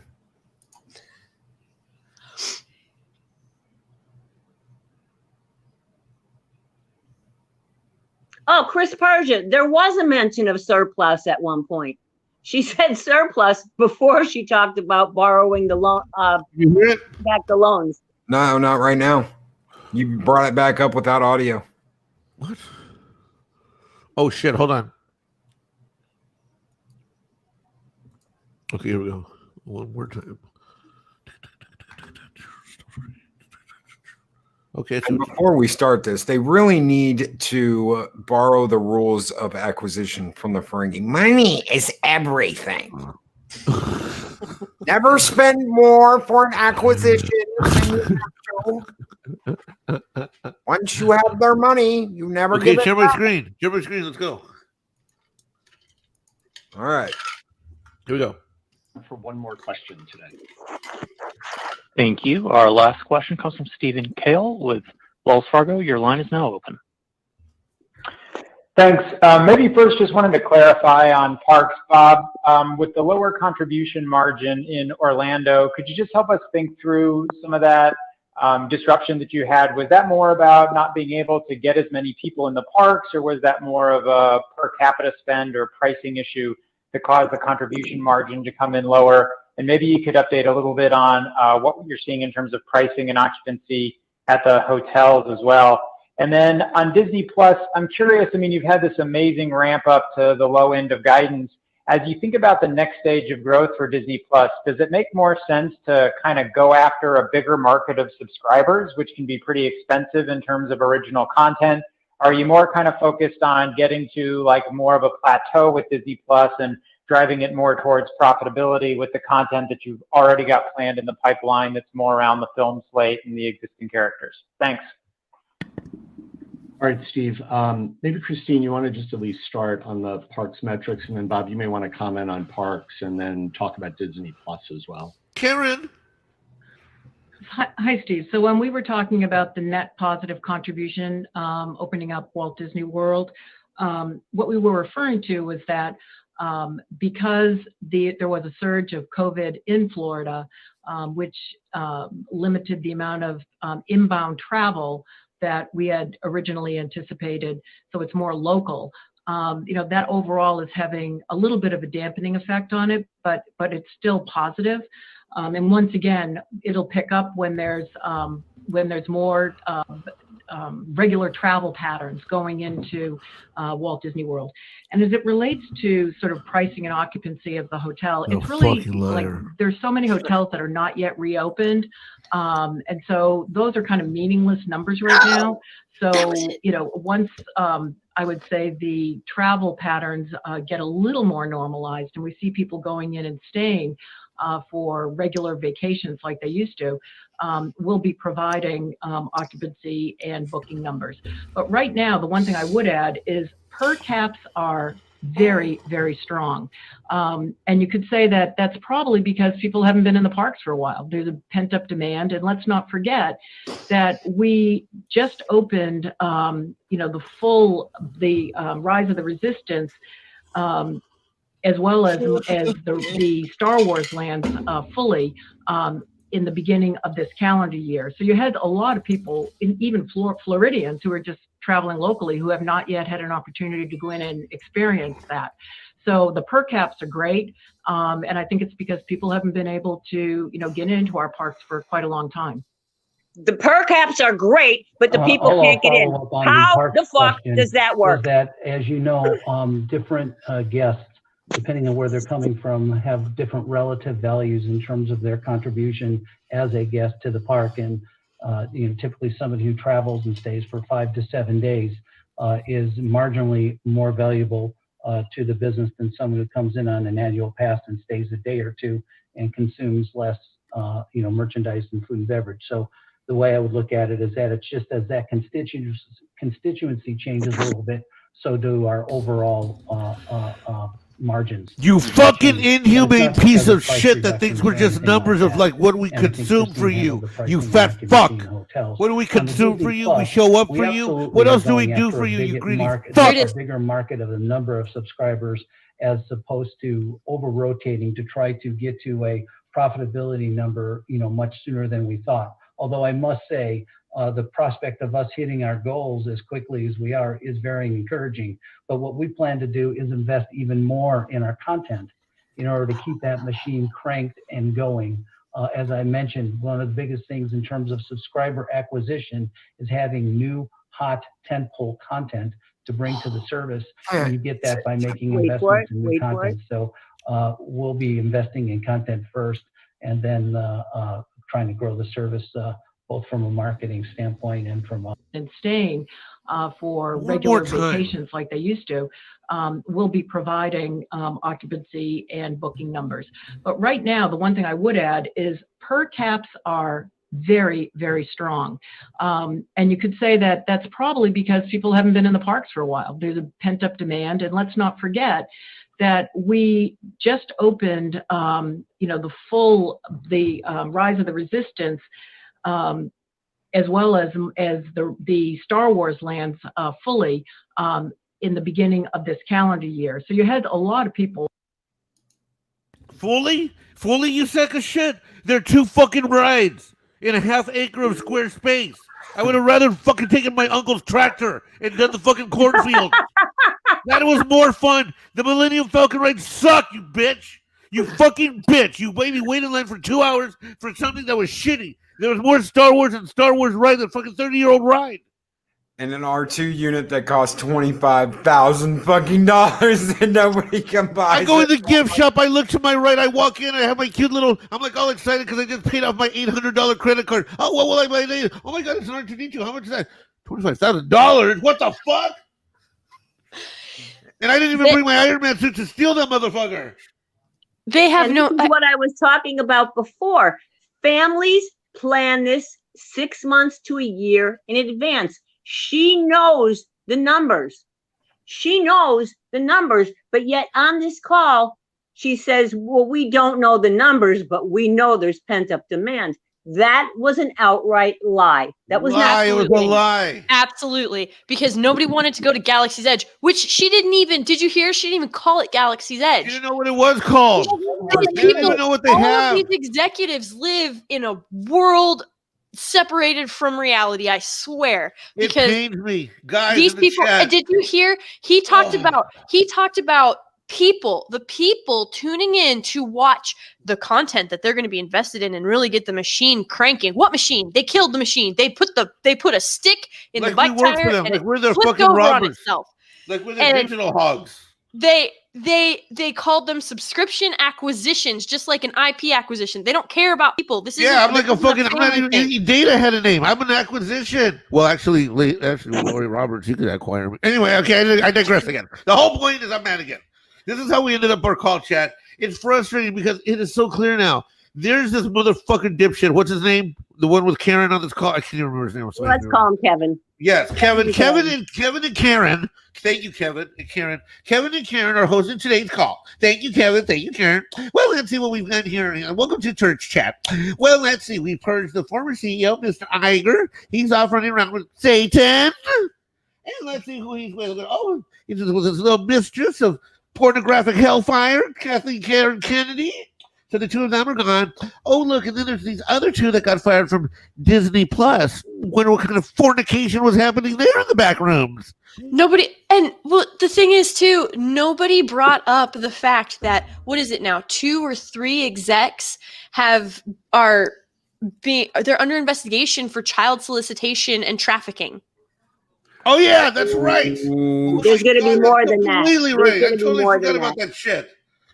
Really? Unbelievably, Oh, that yeah. is also Hold not on. in the earnings quarterly report. Unbelievably. Oh shit. Oh, Loki, you didn't know that? No, I Man, did not. Lady Gravemaster, drop it like it's hot for our man Loki. Oh, I'm so upset. All right, hold on. Let me find. Hang on. I've got a mechanical keyboard, so I'm going to mute myself so that they don't have to listen to the click. All right, I'll entertain them. Give me All one this. But sec. guys in the chat, you can see this is actually what's happening right now. Is what happened at the end of the call earlier. All four of us were so wound up by the end of this thing. It's like I don't know. I think Lori, I think I was more horrified by what wasn't brought up. Like I almost wanted them to bring the shit up and give me some shitty ass excuses. But it was they didn't even bring up the shit they should have brought up. And you know what it makes me realize? These two morons, Kevin and Karen, are worse than Iger and Kennedy in another way. At least Iger and Kathleen Karen Kennedy knew that they had something to fuck it up. I know you don't want to believe this. However, These two morons it's don't like, even I know don't want what to the tell you fuck that they heavyweight got. wrestling isn't real, but the questions are written out. The answers are written out. No. These two people, this is all they do is the conference call. Disney writes the questions, gives them to the analysts, and they have the answers already written out. Nothing you saw today was spontaneous. Watch it. I'm out of That here. was not a real chair that Hulk Hogan bashed over the head of whoever. It's not real. It's all pretend. Look, it's in the private chat if you want to click on it. But yeah, it's a doozy. Well, I'm gonna be like Forrest Gump. I'm getting my tennis shoes on. I'm leaving California. I'm gonna start running eastward. First woman that sees me coming down the highway, take me. I'm yours. You can have my black card. I am done with this state. I'm done with California. I am done with this horse shit. I am done. There are only so many ways that these morons can break the little 9-year-old perpetual heart in my soul. This was June 17th. Tell me about it. How the fuck did I not hear about this? Oh yeah. That's because this was a while Disney back. pays everybody to keep it quiet. You didn't see this on CNN. Quietly released this stuff. Fox made the loudest noise, and it didn't trend. It didn't do anything. And the guy who runs it's Hazen. Yeah, Hazan. Yeah, Justin Hazen. Yeah. 1,409 felonies. Yep, 15 counts of CP because we're not allowed to. CP. What are you looking at? He's the one who operates the Millennium Falcon smugglers run. He has access to all of these kids. Oh yeah. God. Oh yeah. I mean, it's like this guy's a bunch of sick weirdos. It's a world of crime. Nobody brings this up. Under a year old. Under a year old. Oh, stop. Oh my God. Yep. It's horrifying. When you get into the actual counts of what was going on between the two Disney employees that were caught in this sting, there's a total of over 6,000 hours of CP. Oh my God. Yeah, it's horrifying. It's horrifying. And the thing is, now their court date, I don't know if you all have seen California Senate bill. It's 145 or 150. I shared it the other day. Basically, if you're within 10 years of the minor, you don't have to register as a offender. And you don't face any criminal charges. So that means if I'm 19 and I rape a 10-year-old, I'm good. You're good. A 9-year-old, you're good. 21 and 11, okay, you're fine. If I thought I couldn't hate Disney anymore today after the call, I was wrong. Yep. And the thing is, they vote on California. Here's the thing. They vote on the way that they're producing the way that they are spinning this. They are saying because now these people they want to be identified as MAP. Do you know what that means? No. Minor attracted person. Mexican not American. pedophile. What? Sorry if I just got you. Minor attracted person. I don't know. I did, but yes, so instead of being called a pedo, it's now minor attracted person because just like just like asexuals and gays and it's not a choice. They want them on the damn LGBTQA plus 9782 fucking designation. That's exactly, and that's what they're pushing this bill under the guise of, is that it discriminates against the LGBTQ plus community disproportionately, because now they've identified themselves with the LGBTQ crowd and they're known as MAPS, and this is unfair and this is unjust and this is. Let me ask you, what does the LGBTQ community think of that? Because I have a lot of gay friends that really wouldn't be okay with that. The normal everyday person who has like a brain and a soul, they hate it. They want nothing to do with it. But the leaders, the spokespeople of the LGBTQ plus community, they're all for it. Why do you think there are so many people? Wow. I have never in my life seen more people be like gays for Trump, lesbians for Trump, because they hate what is being done under this guise of liberalism and progressivism. Their identities, the thing that they were once completely isolated for, are being hijacked by people with, it's exactly what was told prior to. It's a slippery slope. They are trying to get a foot in the door and it's going to take off before you even know it. They're going to be normalized. They're going to normalize CP. That's and everybody was like, no, you're crazy, you're crazy, you're crazy, you're crazy. You went down. You went down the slope. See, it ain't slippery. Yep. Nope. But that is what they're pushing for. And if this it gets voted on this September, and if it passes, and the only reason why it didn't get voted on sooner is because a city councilwoman who is, I don't know, like a Republican in California is like finding a unicorn with a pot of gold at the end of the rainbow, apparently, who's actually in office, not a Republican voter, but a Republican civil person at all, apparently, is just completely rare in some of these counties.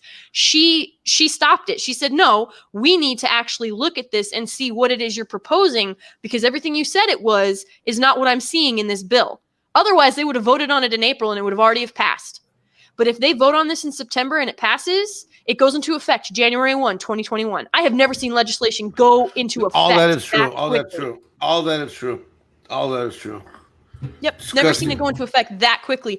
And Disney's people, because you think, oh, now it's 10 years. Well, now it's all MAPS. It shouldn't just be MAPS who are only, young MAPS. It should be all MAPS, because love is love. This is just another step down the paved road, whatever the word is, to hell. That is what we are on now, folks, because, oh, this is just love. They don't actually hurt the children. It's not abuse. It's none of that. Children can consent. That is literally their arguments now. And Disney is harboring these people. But nobody brought that up on this call. Because my right grandson now, wants to put Coke on his Captain Crunch. All right? That's the kind of decisions he's capable of. Yep. Is this something that Disney is down with? Disney's hiding these people. They are harboring these people. Are you kidding me? They're part of this whole huge trafficking ring. This is the amount of insanity that's going on. It's not fake news when they when they've already served warrants, arrested people, and done searches and seizures and shit. This is absolutely an ongoing investigation, the scope of which is as of now unknown and undetermined. And they have no idea how high it goes either. For anybody who is on the Discord, that is posted on the Discord. If you want to actually read it, honestly, it made me sick to my stomach, but that is on the Discord. Oh God. Okay, let's go back. Let's go back to Disney earnings. God, I can't handle that's what I'm saying. None of these callers, they have the SEC investigation. They have this child trafficking sting investigation.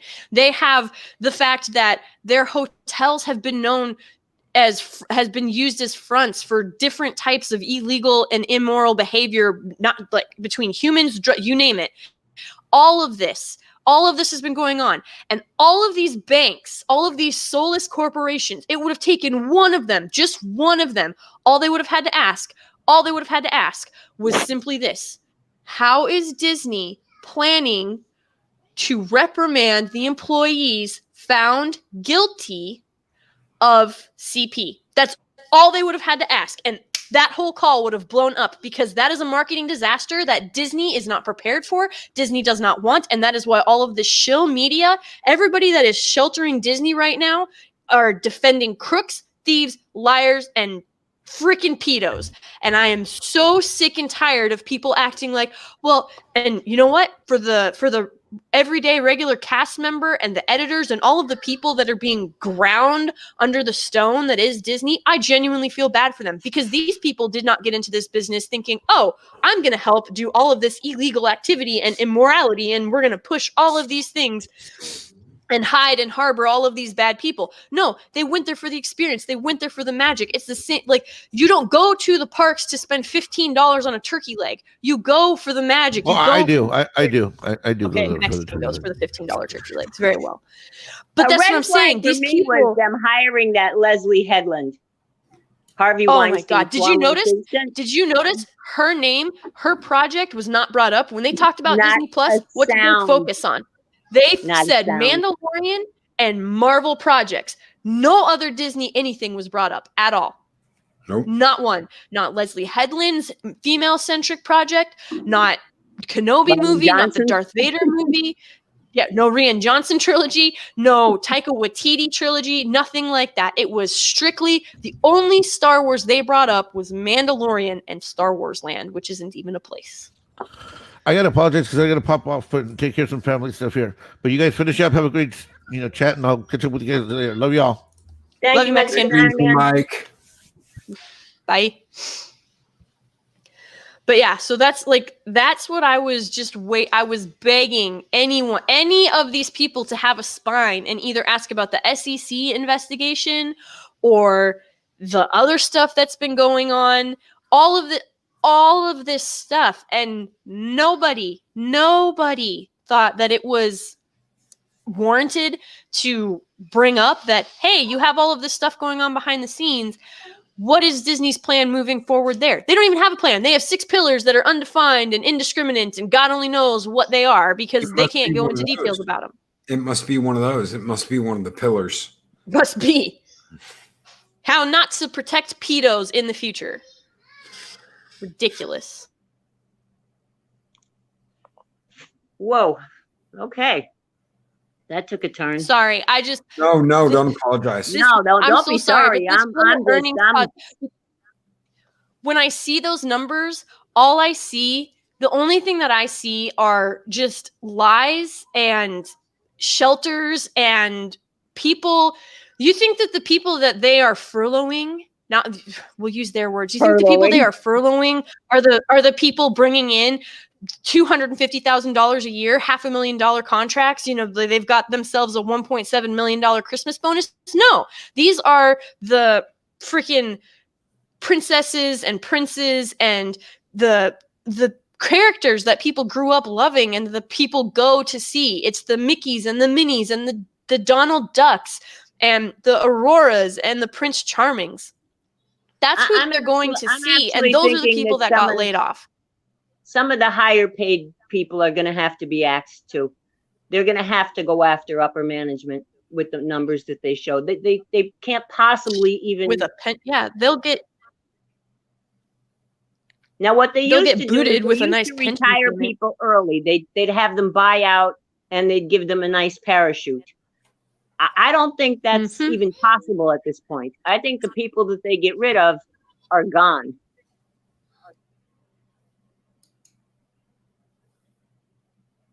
I don't know how you're operating on a you've admitted to spending $1.5 billion that you don't have and making it sound like a good thing and call that a conservative spending approach. Everybody knows that they were anything but conservative. Iger blew 70 billion on Fox. Yeah, $70 billion on Fox. And then they went and axed. Are you kidding? Any contracts, any properties that Fox had that don't push the narrative or assert the agenda, those contracts aren't getting renewed past whatever date they have right now. Whether it be producers, directors, actors. You think Last Man Standing is going to make it 10 seasons? I doubt it. No, it's not. What else do they have? They have The Mandalorian. What else? They're going to try and turn the paywall. They're going to try and turn Disney Plus into a paywall to where if you want to Okay, see our now movies, you gotta go through that. I see endless lawsuits from theaters. Yeah. Doesn't matter. Disney can just kick that can down the road too. They'll settle. It'll be fine for them. They'll be like, it's no biggie. And if this they is just one of the things I was thinking of that I wanted to ask the two of you, if they use COVID or if they use beer bug as an excuse to go directly to TV, can they avoid the FCC's monopoly, basically getting sued because they have a monopoly on the product? Can they avoid that by claiming, well, we didn't have any other choice. This was the only way we could stay afloat was to do this. I don't think special so. exception. I think they have contracts with theaters. And the theaters aren't going to go, oh, okay, all right, don't worry about it. But Disney will cite special exception, and as long as, and here's the other thing, Disney doesn't need to put their blockbusters into the theaters. They can pitch some C and D and B list movies out there, and they can bounce those to theaters for 20. Oh, did you not hear what AMC and Regal did? I think it was Regal. I can't remember. Might be Universe. Anyway, 29 days. 29 days is now the max that it has to stay in the theater. If it's a flop, they can pull it after 29 days. But they have to run it for 29 days. They got to do what? They have to run it for 29 days, is what you're saying? I think it's, hang on, let me double check. Sorry, it's 19 days. So it'll be in theaters for 19 days. And if opening weekend and whatnot isn't good, it'll go straight to on demand or really physical media. Oh yeah. They have agreed to that. So this shows me, Lori, like you're saying that, they have contracts, but the theaters are desperate too. Like the theaters are bleeding money. So they need the content, because as a theater, you can't be a content creator, because if you are a content creator, you have, like Loki said, a monopoly on the market. So theaters are deadlocked. AMC is already circling the drain, which I don't care, because they're a Chinese-owned company, so they can. They desperately need the content. They need something to show in their theaters. So they're like, okay, 19 days, you can pull it out of the theaters if it's not doing well. We'll agree to this because we need new content. And then Disney comes out with this announcement that Mulan's not going to be hitting the theaters. So Disney has basically stabbed, I'm 99% sure it was Regal and AMC in the back, because they went ahead and signed this agreement. These theaters, these large theater chains agreed to it. Yeah, it was Regal. Okay.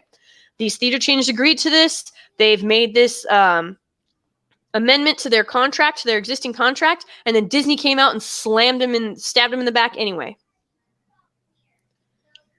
Okay, let me ask the chat something. Let's say that all this pandemic goes away and we're into next year and a blockbuster movie's coming out. Do you want the theater experience, or do you want to watch it on your laptop?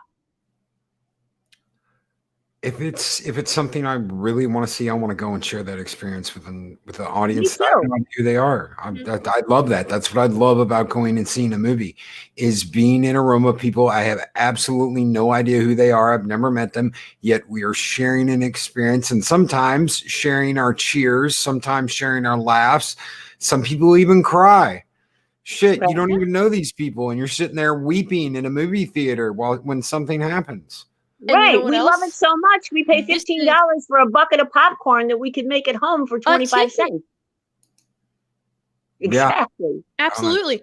And you know what else that nobody takes into consideration? You know why else Disney and freaking Universal, why all of these people are desperate to get rid of theaters? Because it is an unfiltered, unbiased look at at how audiences truly feel. It's not the shill media reporting on it.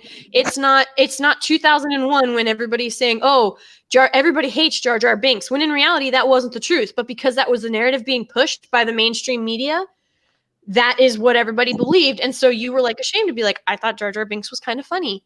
And George Lucas rewrote. I hated Jar Jar Binks. Oh, that's fine. No, that's fine. But what I'm saying is, like, a lot of people left that movie and thought that he was like a slapstick, ha-ha character. And George Lucas allegedly, I got to throw that word in there, allegedly rewrote Jar Jar's entire character because Jar Jar was actually supposed to be the Sith instead of it being Count Dooku that Anakin killed. It was supposed to be Jar Jar. Really? Yeah. Jar Jar Binks was going to be the bit, in the scene. Yeah, the scene in the Senate where it's right before the Senate, and they're like, if only Senator Amidala was here, and we need someone to vote for this, right? Well, that still was Jar Jar's part of Jar Jar's arc. He was going to usher in this death of democracy and this ultimate power to the Emperor, but it was because he was working with the Emperor. That was going to be it was supposed to sort of be kind of not as dramatic, but similar to when Darth Vader revealed to Luke that he was Luke's father. Wow, I would have liked Jar Jar Binks if that was the case. Me's have been working with the Emperor this whole time. Me's a yes, but that's what, like, when people say Count Dooku came out of nowhere, and don't get me wrong, I think that Count Dooku was a well-rounded for coming into the second film the way that he did and how he did without any real background, because you had, and everybody's like, well, it's the rule of two. Everybody seems to forget that Darth Maul was in episode 1, which is why Count Dooku seemed so out of place in episode 2. Because what was supposed to happen, like I said, was they thought that Darth Maul was defeated. They were going to hunt down the Master, and Jar Jar Binks was going to basically mislead them. And then in the third movie, after he had gained all of their trust and everything like that, he was the one who was working with the Emperor, and Anakin slayed Jar Jar Binks, and that was part of what turned him to the dark side, because this is the childhood friend that he's now slaying. Oh, wow. That would have been awesome. But because of the mainstream media and all of the hate against Jar Jar Binks, that was done away with. So I remember being in the theater. I remember everybody laughing at Jar Jar Binks, everybody thinking he was so funny and cute. And that part where he gets, like, his tongue goes numb because he sticks it into the beam or whatever. I remember everybody laughing at that. So it was an unfiltered litmus test of how the audience actually responded to the character, and not this shill media watered down ridiculousness. I agree, Eris. I know I do. I miss theaters. I miss it. And to me, a lot of this has been, let's take away your choice. You can only walk this way. You can only walk in here if you have this. You can only do this. You can't go and do this. You can't enjoy this. They are making you wear masks at a buffet. I even Who eats have at the buffets? buffet. There are a lot of buffets here, Lori. It's like a buffet city here. Everywhere you turn around a corner and there's a buffet here. Yeah, I can think of a few towns that are like that, and it's mom, and a lot of it, some of it is like Golden Corral stuff, but a lot of it is mom and pop. These are recipes they've had forever, kind of buffets. Yeah, and it's just sad because now all of these people are being told your job doesn't matter. We can live without you. It doesn't matter that you're suffering. We're just going to shut you down. All in the name of the greater good. And this Disney call. This Disney call was just an affirmation of what we already knew. Disney sees numbers, they don't see people. Disney, take it easy, sit room. Disney sees us as an acquisition, and once they have us, they don't care. You heard, like, he said it himself. They are not going to stop where they are at. They don't think they've plateaued. They think that they're going to go for that ever elusive the potential market that you can't ever capture. Every company out there sees us as that. I have no issue with that. We're capitalists. You see me as green. You see me as money. However, I want you to earn my money. I'm not just going to hand it to you. I know I'm just a number. I know I'm just a dollar. But let me tell you something. I've been at every Star Wars movie since 1977 on opening day. I didn't even go see The Rise of Skywalker in the theater. Now, when I go to Star Wars, I take my son, his wife, the grandkids. First, I go see the movie all by myself. Because when I want to see a good movie, I want to be alone. And if it's appropriate for the kids, then I'll take them. On the day that we go see Star Wars, we go to lunch, we go to the movies, everybody gets a popcorn, they get the soda, the special glass, I've spent $500 on opening days for Star Wars without a blink. Yeah. That money's gone, and I don't think I'm alone. That's without the, what is it, the 3D, like, I don't think it's because they have 3D experience now, but the Max theaters, if you go into those, you're talking even more. Well, that's not the only thing. When Star Wars was having its very, very lean years, tell you something. I have almost every single EU book in hardback. Mm-hmm. I was in like a Star Wars sci-fi book club where they sent me that shit. Every time a new book came out, they just sent it. They didn't ask me any questions. They billed me and they sent it. A hardback, first edition. And you were thrilled. You were thrilled to get it, right? Yeah. Thrilled to get it. I bought all their books. I bought all their games. I bought all their stuff when no movies were coming out. No movies were coming out. Yeah. Star Wars never died. They always had an aisle in Toys R Us. Always. Always. Oh yeah. I remember being 6 years old. Han Solo was my first on-screen crush, and that's saying a lot because I watched Princess Bride, and let me tell you, Wesley was, he was a pretty nice eye candy or whatever you want to call it too. But like Han Solo, I felt like in love with him and the Millennium Falcon, and it was just all so cool. And I was like 6 when my mom showed me this. So the original trilogy like really continued to capture the magic generations down the line. You're never gonna, like, Disney trilogy is already pretty much forgotten. I didn't go see TLJ in theaters. I watched it on Netflix because a friend came over and asked, because she'd just gotten back from deployment and was like, hey, can we watch this? I was like, sure. The end of the film, she looked at me and she was like, I am so sorry. And I was like, oh, I've only seen TFA once, TLJ once, and I will never see TROS. That's just absolutely ridiculous and pathetic. And the fact that here's the like you said, Lori, I have no problem being seen as a number because it's a capitalist world we live in, and that's fine. What the difference is a company like Red Bull actually listens to their base and understands that those dollars go away when you piss the people off in that base. That is why Red Bull has skyrocketed. Do you see the show media reporting on that at all? Heck no, they're not going to admit that, oh, look, Red Bull didn't go woke and they are banking on me. I hate energy drinks. I don't drink energy drinks. I have purchased so much Red Bull merch. It is ridiculous. Yep. Have you noticed? And that is what Disney's. The backfiring at Goya. Go for it. When they called for the Goya boycott. Yep.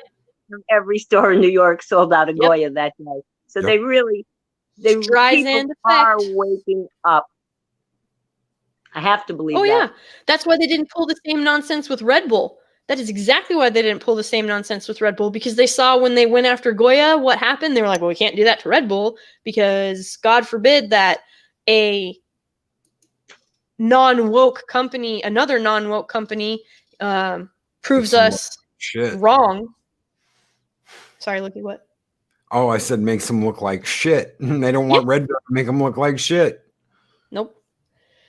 And like, I really just, it's insane to me. And people are like, well, I don't drink, I don't drink Red Bull. What can I do?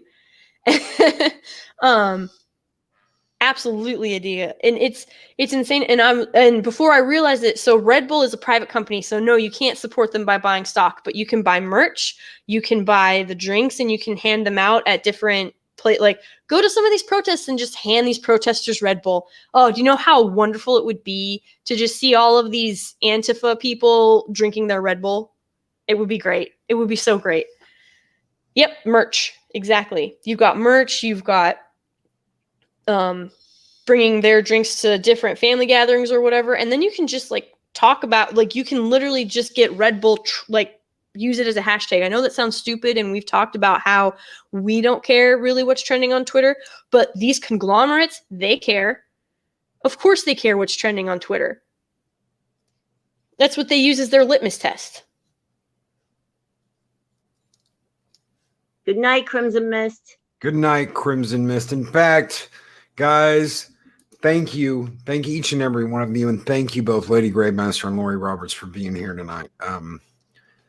We're not going to take it. We're not going to take this bullshit, and we're not going to kneel. And the time of this, you need to kneel and you need to bow down and you need to agree with everything we say is over. People are fighting back. Companies are fighting back. And if Disney wants to get on its knees and stay on its knees and drink green titty milk, well, by God, let them, because they are going to burn. It will be the next Enron. If I learned anything tonight listening to Lori Roberts, Mexican Iron Man, and Lady Gravemaster, is that those numbers are screwed, and those people on those earning calls that are following those little scripted calls, they know what's going to happen, because we have been here before. And I was in Houston when Enron went down. And let me tell you something. I had a couple of friends that worked at Enron that were like, oh, this is the greatest thing, and I'm going to be a millionaire before I'm 19 and blah, blah, blah, blah, blah, blah, blah. And they were walking out at the end of the day with a box. That's what they had. That's what they had left, was a box. And let me tell you something. This is what Disney is doing. Okay? If I was in trouble and I had to buy myself out of paying my rent for the month, and I went and I got a loan that took 6 months to pay back and was twice as much as my rent, well, I may be bragging about it. Hey, you know what? I got a loan to pay my rent this month. But hey, look, 6 months. I have 6 months to pay it off. It's still going to cost me twice as much to pay that back. So they can smile and they can cheer and they can say, oh, well, we got this, or we got a really good deal on this. You know, they still lost money. Solo lost money. Star Wars lost money. Disney's losing money. And why? Because they're bowing before woke bullshit. If you don't own stock and you think, well, I don't own stock, what do I really care? If you have a 401k, I promise you Disney is in it. Yep. You can call your money manager and say, excuse me, in my portfolio, do we own Disney? Because I choose not to own any Disney stock. And that's a small thing that you can do. But if enough people do it, the money managers are going to be like, wow, like people are onto this. It's your money. It's your retirement. And they're stealing it. Yep. One more thing, one more warning. Stay off of TikTok. It's a Chinese-owned company. Anything you post on there becomes their content. I see that they're advertising pretty hard, and I've seen some YouTubers and Twitterers move on to TikTok. Not me. Please look at what you're getting into before you do anything.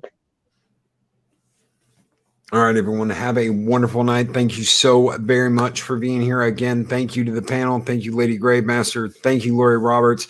Guys, we will catch you tomorrow morning on Mornings of Mischief. Everyone take care. Have a great time, and we will catch you all later. Peace out. These videos are tremendous. Like, comment, and subscribe, and hammer that notification bell.